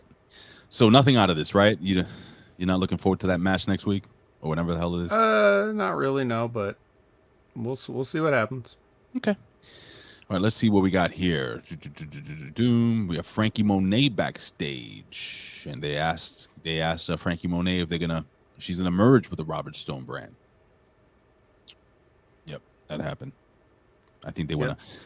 Don't forget K Sounds comes in with the hot interruption, and they talk about how they're a real team and not a fake team like Frankie's just basically kidnapping Jesse Camilla from Robert Stone, and then they said they know each other so well that they finish each other's. Oh, you know what? It's only 38 seconds. Why don't we hear from No, let's just. Congratulations on an impressive victory. What's next for the two of you? Hey, second win in a row, baby, and it feels so good right about now. Ooh, racking up the wins. Those tag I'll be team right titles. back. I gotta go talk to Josh Briggs. That was the wrong sound clip. No. Come back. I'm sorry. Okay. All right, I won't do that again. You visibly looked sick when I started playing this clip. Yeah. Am You also left me hanging on the punchline because I said they finish each other's sentences. Yeah, and see, but it's terrible. Yeah. Well, it's not good. I'm sorry. It is what it is. Yeah. Those two girls. Raquel Gonzalez has something to say. Chiquita. This was quite a swerve. Speaking of Rock and Doc. Yep. Well, not Rock and Doc. No more. No more, dude. So I'm not gonna say I was shocked by this because I knew it was only a matter of time. This was the old-fashioned wrestling build. This was 4 years. It was a long time to be WWF champion. That's my Andre. It's terrible. You know what was going to happen? The implosion. This is the Paul Orndorff. This is Macho Man Randy Savage. You've seen this 1,000 times. This is the setup. Raquel Gonzalez celebrating. Yeah, I'm the fucking best. Nobody can beat me. When her skinny little friend there, who can fucking wrestle, Dakota Kai. She's gonna face Gonzalez. She attacks her, hits her with a. How'd you get her leg that high? That was impressive. She's the captain of Team Kick, Ray. Oof. Is that what she is? Yeah. I didn't know that. Try to follow the product, would you? Okay, I'm trying. I'm doing my best. So what do you think of this turn, man? Well, it's kind of like a situation we have elsewhere with some Hit Row and some Legatos. It's like, what do you expect to spin a baby face out of this? You've both been unlikable bitches for however many months, and now I'm supposed to cheer for one of you randomly? I did say that, like some time back, that they were sort of carefully not having Raquel do anything like too like outrageously dastardly, but just so that this eventual thing could come. But I mean, come on, bro. Like neither one of these ladies should be in any sort of position to get cheered right now. Right. So you're going to make the smaller girl, the better wrestler, the heel. Mm-hmm. How does that make sense? The only way it makes sense is with her like 13 or 14 years of experience versus Raquel's like what, 3 or 4, that she'd be more suited to pull that off. But that doesn't matter because like I've been saying, everybody in here doesn't know how to work. They just do their pre-planned matches. So it really doesn't matter who's the heel, but you know, Frank loves Dakota Kai's voice. Is she over with you? And her great boy's body. God, so gross. All right, let me see. What do we got here? Bronson Reed, Leo Shirai training by herself. Oh yeah, Zoe Stark comes in. This was very weird for me. Did you get the whole Zoe Stark is hitting on Io Shirai vibe? No, not really. Not even a little bit. Well, I mean, we can dream, but Can I we? didn't really take it that way. Okay. I know that's what everybody's mind jumps to immediately. God, two people can't talk to each other for 5 seconds without wanting to fuck, right? Mm-hmm. Well, the only thing that's stopping us, Ray, is this long distance between us, right? I mean, talking about us? Yeah. I thought you and Colin were a thing. The long distance between Colin and myself either, right? That's the obvious reason I'm not 2-timing one or both of you, or 3-timing. It's only because we're so far apart. It's, you know, because like I said, no two human beings can interact without wanting to have sex in the minds of literally everybody on the planet. So, but Io has a history of not having, you know, friends since she decided she didn't want any more friends with, when she was part of the Sky Pirates with Kairi Sane. After that, Sky Pirates, right? Pretty cool. So after that, she kind of went on this whole I'm a lone wolf deal. And Zoe's the first person to come along that sort of like got her to break her own rule. But yeah, I mean, they're the tag team champions. They should want to get on the same page. Do you mind if we go backstage and listen in on Indy Hartwell? Yes. Johnny Gargano. Do you mind? Yeah, I do mind. But there was also a scene here with Mandy talking to a couple of prostitutes. What was up with that? How do you know they were prostitutes? Just the way they were dressed. Just because they dress a certain way doesn't mean that's who they are. Who was it then? Prostitutes. Okay. Just so now you want to do. You want to go to K Sounds versus the James Gang. What do you mean? What the hell is that? What's going on? Frank and Jesse. Frank and Jesse Kamea, yes, versus sure. All right, so we got K Sounds. That's what you call them, K Sounds. Yeah, Casey Catanzaro and Caden Carter. That's a lot of hard consonants, man. A lot of K's. Yeah. You got Casey and Caden versus Kamea and Monet. James Gang. We'll go with James Gang. We'll go with the James Gang. But hey, the babies go over here. Yeah. So what was this finish with Stone throwing a shoe? Like what was that about? He just throws a shoe in the ring and it. Maybe they were supposed to use the shoe somehow. He threw it right at his own person. He sure did. It's like, what was this supposed to be something else, or is this their plan? And it's just a bad plan. I think it was a plan. It was like how Robert Stone's kind of like fucking up the vibe. You know what I'm saying? Like he wants to cheat. I don't know. All he did was distract Monet, and Monet gets hit with the fucking finisher. What a fucking finisher that was, though. What was that? Yeah. Neck breaker, a 450 splash into a neck breaker? What the fuck? Yeah, I believe I called the last person who ever took that brave on this very podcast. How dangerous is that, dude? Well, it didn't look that dangerous the way they did it here. slow motion. It actually looked very like too safe. Like almost like it wasn't an effective maneuver, and she should have kicked out on 0. So this is the way it looked, if I can describe it. So the young lady gets on the top rope, the other girl's holding her up in the Rick Rude neckbreaker gimmick, right? The girl jumps off, does a 450 splash, kind of lands on her feet, and then falls forward onto her. Does that make sense? Mm-hmm. That's how it looked. Just the way I described it is how it looked on TV. We can't go backstage and hear Indy Hartwell and no? I'd rather not.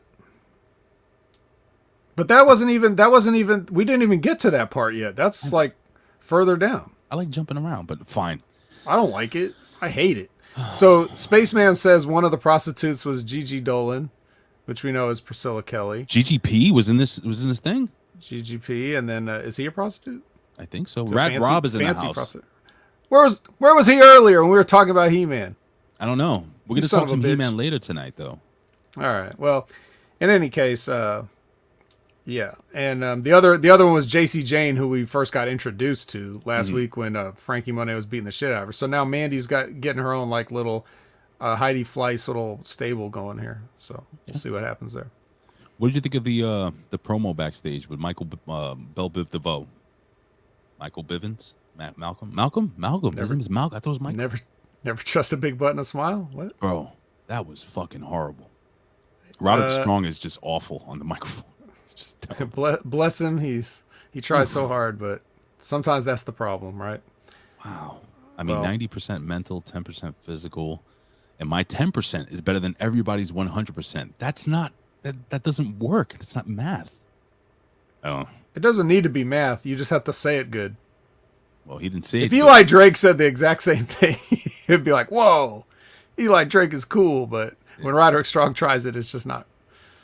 It's not quite the same. He was reading off of cue cards, right? Yeah. Come on. Look at this guy. Sorry, bro. Someone has to actually work here. Like, I didn't just get off a shift to jump right on here. How dare you? How dare you, Radical Robert? You know what? You go fist yourself, Rob. How's that? Shit. I work all fucking week. This is my day off, and I'm still working right here. Yeah. This is work. This isn't easy. Yeah. Whatever. Yeah. I spit on you. Yeah. Just like the two girls are going to be spitting on each other, the prostitutes. Mm-hmm. Yeah. You have to pay extra for that? I definitely. Definitely.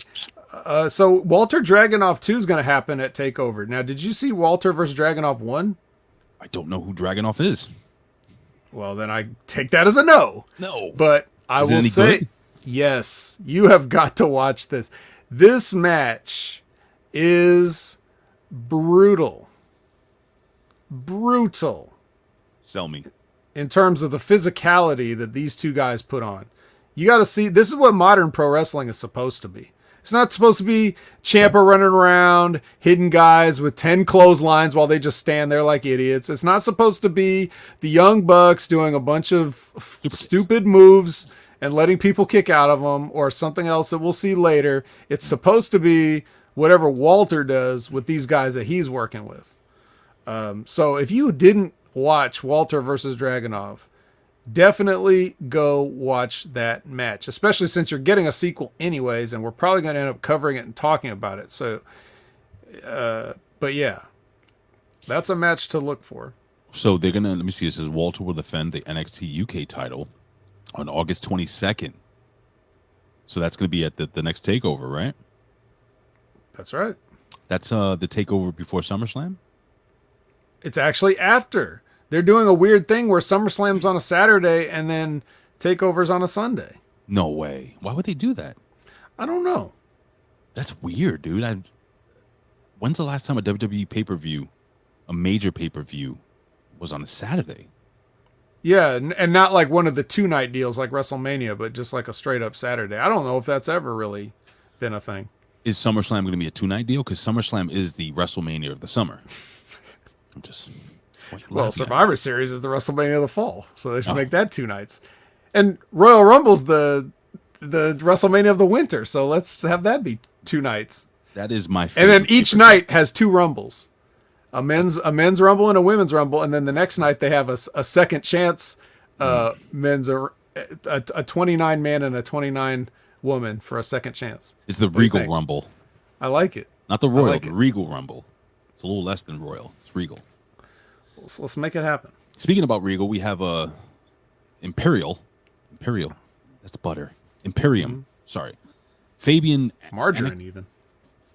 It's not even butter. You're right. It's fucking margarine. Very bad for you. Yeah.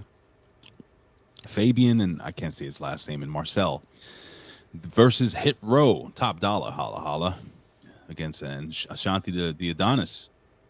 Bro, the heels go over here. The babies lose. Right? Babies? Yeah. Hit Row. I saw 2 heel teams. Did you? I mean, no, man. I mean, you got Legado del Fantasma coming in, attacking Swerve and using chairs and shit. I don't know, dude. Seems like heels versus babies to me. Yeah, I guess. What did you think of this match? I see that Marcel found a couple more abs. You notice that? No. No? No. He used to have less abs than that, but he got some more. I didn't pay attention to it. Yeah, they were talking about how he's his body is he's changed within 2 weeks. I wonder how. Yeah. And all I can say about this match is like I was getting interested because they were really milking the hot tag very well. Yeah, it was good. They kept cutting off Ashanti trying to get to his corner in different ways. Unfortunately, they did all that work only to fuck the actual tag. Facts. Because Adonis like goes to tag and Bartel stops him, and then he just backdrops Bartel and tags out. And Bartel's just laying on the ground while the hot guy comes in, right? So all he needed to do was go under Bartel's legs, like crawl through the legs or something, or go past him or around him or something. And then he's disoriented. He turns around and then boom, here's a Top Dollar right in his face. Bam, bam, bam, comeback, right? So they what's the point if you're not even going to do the hot tag right? What's the point of like building it up? Just do a lazy job like everybody else does. True. It's Top Dollar, not dollar. What'd I say? Dollar. Agree to disagree. Okay. Top Dollar, that guy impresses me, man. I know he found Ric Flair's robe. Wow. He found the Andre the Giant passport. Found a Macho Man Randy Savage on card, LJN figure. On card. And the Elizabeth with the fucking, was it the purple skirt? Which is the one that's really hard to find on card? Which one is it? Do you know? No. Okay. Did she get an LJN? She sure did. And it's very, I think that one, so the Randy Macho Man Savage black on a black card, that's like one of the most expensive ones. But if I'm correct, Rad Rob, maybe you can tell me, Elizabeth with a certain color skirt on card is like almost impossible to find. Who's your favorite LJN figure? Who did you have? Did you have him? Did you have the ring and shit? Yep. I had the ring. I played with that shit so much it cracked in the middle. In the middle, me too. And it had like an X. It looked like an X carved into it. Absolutely. I really liked. Oh man, the crown jewel is when I got a Honky Tonk Man. Because I never had Honky Tonk Man. That's the one I wanted because he was my favorite at the time. So when they released his figure, I was like, yes. But I had, King Kong Bundy was another favorite of mine. I had Hulk and I had JYD. You could say it. Can I say it? He says I can't say black card anymore. I don't know. You could say it. But I tell you, probably I had Andre the Giant, but I had him the first series with the long hair. Yeah. The fro, right? The fro, or yeah. Well, kind of a fro, yeah. Well, it was kind of like a long mane. Yeah. I had that. Let me see. I had Nikolai Volkov and the Iron Sheik. They came with the tag team titles. I had that. I had King Kong Bundy. I had Hulk Hogan, obviously. Who didn't have fucking Hulk Hogan? Who else? I had Ricky the Dragon Steamboat. He had the fucking claw. He did the whole liar claw. Did you have Macho Man? I did not. Oh, I didn't have it on a black card, but I had the Macho Man. I had Macho Man. I'm trying to think of who else I had. I had Big John Studd. What else did I have? Did you have JYD? I had JYD. Well? Yeah, broke the chain. Like, These shitty toys. We all have the same experiences. Fucking. Who else? Who else did I have? I can't remember who else I had. Did you get Jake Roberts?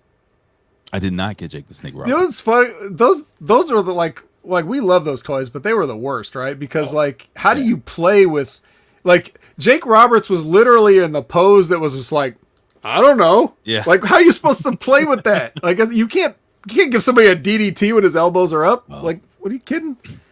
But he did come with a snake, so he came with the Damien. Remember the bendy ones? The smaller ones? They were like 6 inches. Pause. And you could bend them into poses and shit. I had those. The thumb wrestlers. Thumb wrestlers, yeah. Dude, they had a special Delivery Jones thumb wrestler. Are you kidding? SD Jones had merch. Yo. That is nuts. I had an SD Jones LJN figure. No, you didn't. I sure fucking did. Did they really make one? Yes, 100%. Google it. Yep. I'm Googling it right now, but continue. Matter of fact, if I can remember off the top, he had his fucking Hawaiian shirt, if I'm correct. And the headband, if I'm correct. So I had an SD Special Delivery Jones. Holy shit. Yes, sir. He sure did have an LJN figure. Can you put it to the camera? I want to see what it looks like. No, Come on. I can't. I'm sorry. Why? You know what it looks like. You told me. Oh. Yeah, this is my SD Jones point. But anyways, take that quote down. Take what? Yeah, so let's try to run through the rest of this. Oh yeah, so wrestling. We don't really care about it, but we have to kind of do it. Yeah, you know what we might have to start doing, Ray? What's that? We might have to start doing the recap at the beginning and then just BSing until people just leave the chat out of boredom. You know what I mean? What do you think, chat? What do you think, fans? Should we kick the show off with the NXT review, kind of run through it, and then do a 3 count, and then just fucking talk shit? My thinking is this, like, there's people that might be listening to this, maybe not watching us live, but like they download the podcast version and they just want to, hear us talk about the NXT show. And they're just like, what the fuck are these guys talking about He-Man for 40 minutes? Like, come on. They're like fast forwarding and stuff like, so for those people, if we get that out the way so they can just delete it off their, like cut it off or whatever, then that's just something I'm thinking about, but I'm just throwing it out there. I don't care one way or the other. I also like the idea of torturing people that actually care about us talking about next level NXT review, I got to tell you that, what? Maybe next week we try it that way to see how it goes over. Just once, just to see how it goes over. So next week we're going to start the show off reviewing NXT, and then we will get no downloads. Well, we're getting our answers here, which was what I suspected, right? Like, the guys that are actually going to sit and spend their morning, afternoon, evening, whatever with us, like, those guys are into it for the BS, the camaraderie, the jokes, all that stuff, like, and everything but the wrestling. But maybe like the podcast faithfuls that are just getting it on Patreon and whatever. Sure. Like, and soon to be on Realm Network. Maybe they just care about the wrestling part. So I don't know. Well, listen, I need a voice break. So we're going to go backstage.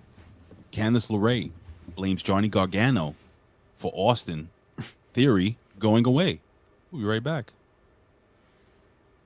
I'm just saying, maybe it was your fault. My fault? It's my fault he ran away from home? How? Yeah. Johnny, can you tell Candice that it's all her fault? Yeah, Candice. No, I can hear her, okay? I can hear her. Austin?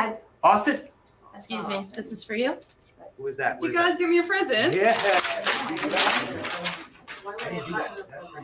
Beautiful oh Ferrari. my God, I love it! What is it? What do you Look! No. No. Oh, hell no. No. He's no. part of the family. He is never going to be a part of this family. That is never going to happen. He doesn't. No, he doesn't. Do you not get that? He doesn't even deserve you. Why don't you understand this? Can we cancel Johnny for saying, oh, hell no? Your stupid face. Everyone deserves a chance. No, he will have no chance. No chance. In hell. I know. What? A match. With who?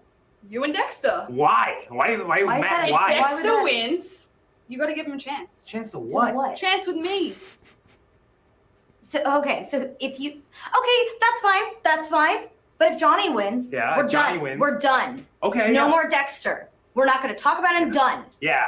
If I Johnny don't wanna wins, hear no more another Dexter. peep about Dexter. Done. Yeah? Deal. Deal? I'm gonna go speak to Mr. Eagle. Go ahead. Go ahead. Tell him I say hi. Leave Knock his on the door. He pencils- likes leave that. his pencils on- Don't put it No, don't put it on the Do fridge. not put it on Don't the put it on the fridge. Our fridge is too nice for that.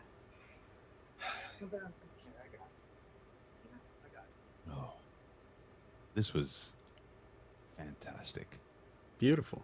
It was beautiful, beautiful. No chance, no chance. I was waiting for the in hell. Yeah. Perfect timing. So basically, this is a match for Indy Hartwell's vagina.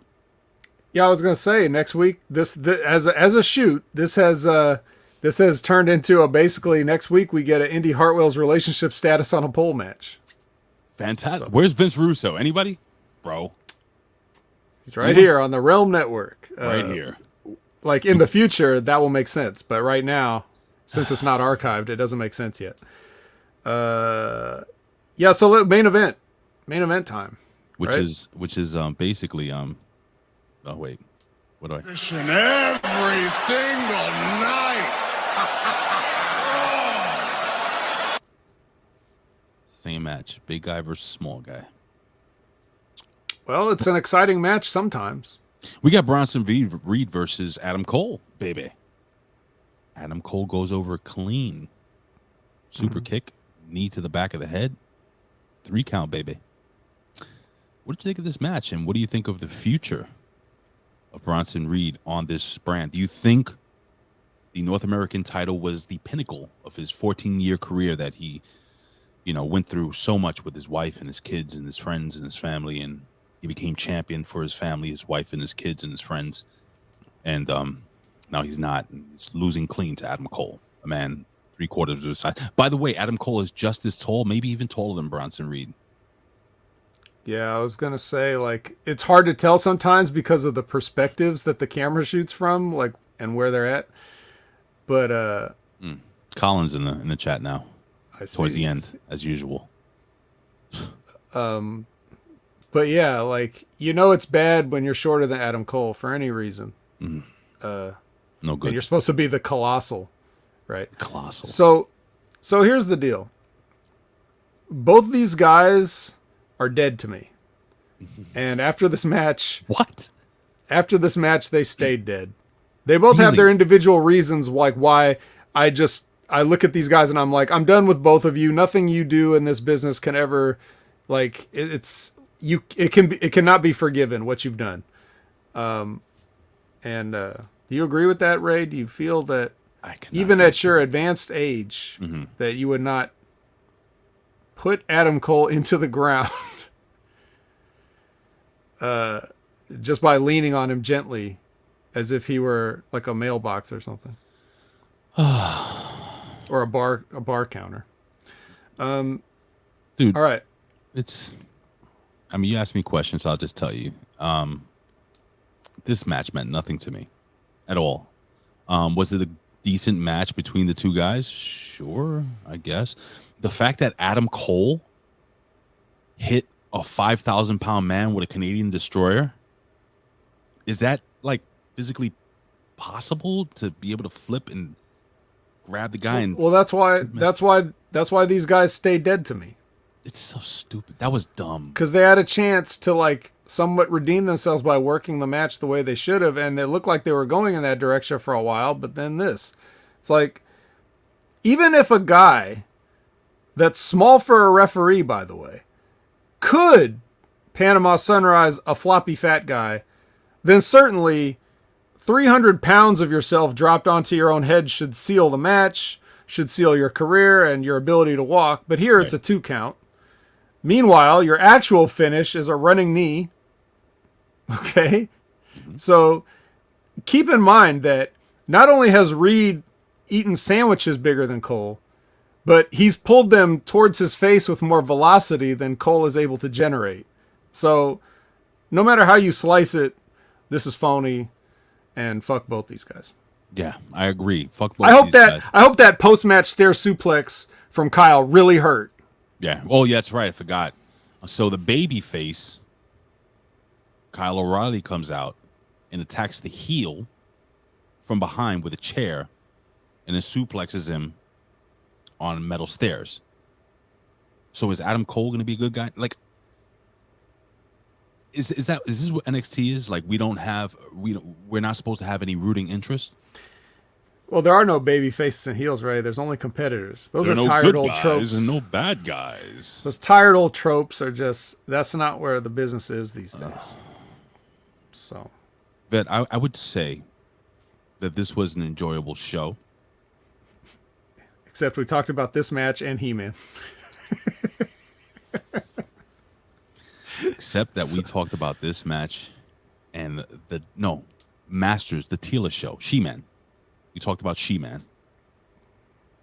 Tila's jacked. You notice that? Yo, Evil Lynn is no longer evil? He's a little bit evil. You know she's gonna turn on him. But dude, what else is crazy about this show? They got a nice cast. They got Mark Hamill to be Skeletor. He was the Joker. Even though he's just doing he's just doing his same voice that he always does. He only has that one voice, which is I'm a crazy evil guy. Yeah. That's Mark Hamill's only range, but that's fine. Still did it. They got Lena Headey from Game of Thrones is up in there as Evil Lynn. Who is she? Who is that? She was one of the incest Lannisters. Oh, she was the Lannister, right? The queen. Yeah.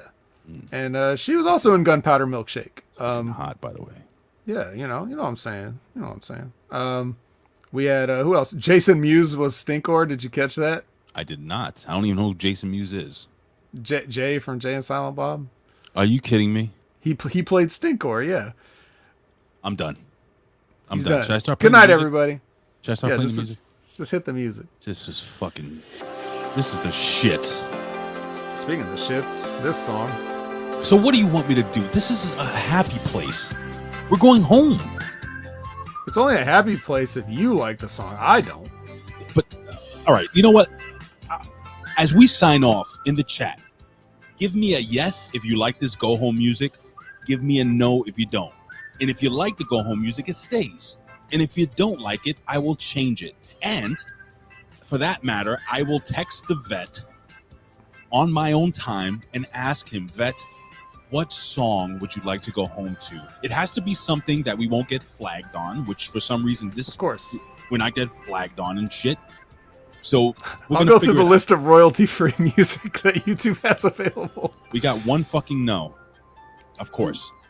Anyway, ladies and gentlemen, what? Media says he thought Evil Lynn looked fucking hot with that white hair, didn't she? She did look hot when she pulled out the fucking gimmick. The helmet off, yeah. Sure. I'm sure she gives great helmet. You know what? I changed my mind. Masters of the Universe on Netflix is the best show ever. Would you stop? No. Anyway. Ladies and gentlemen, well, you know what? Hold on. Will you stop? Okay. Finally. I had the volume down. Ladies and gentlemen, you can follow us here every single Wednesday morning, 11 o'clock Eastern Standard Time, here at Hami Media. Go over to Twitch at Hami Media Group on YouTube, Hami Media on Twitch, soon to be on the Realm Network. How fucking cool is that? With Vinny Rue, bro. You can follow me on social media at Big Ray Hernandez. You see it down there, below. You can follow us on social media. You can follow my partner, and I'll let him put that over. Jamie the Vet. Where can they find you except on Facebook? Oh, by the way, I'm officially banned off of Facebook for 2 more days because I put up a picture of a woman eating a sandwich. So, if you guys have seen that picture, you would know it's not quite what Ray makes it out to be. What? But it's still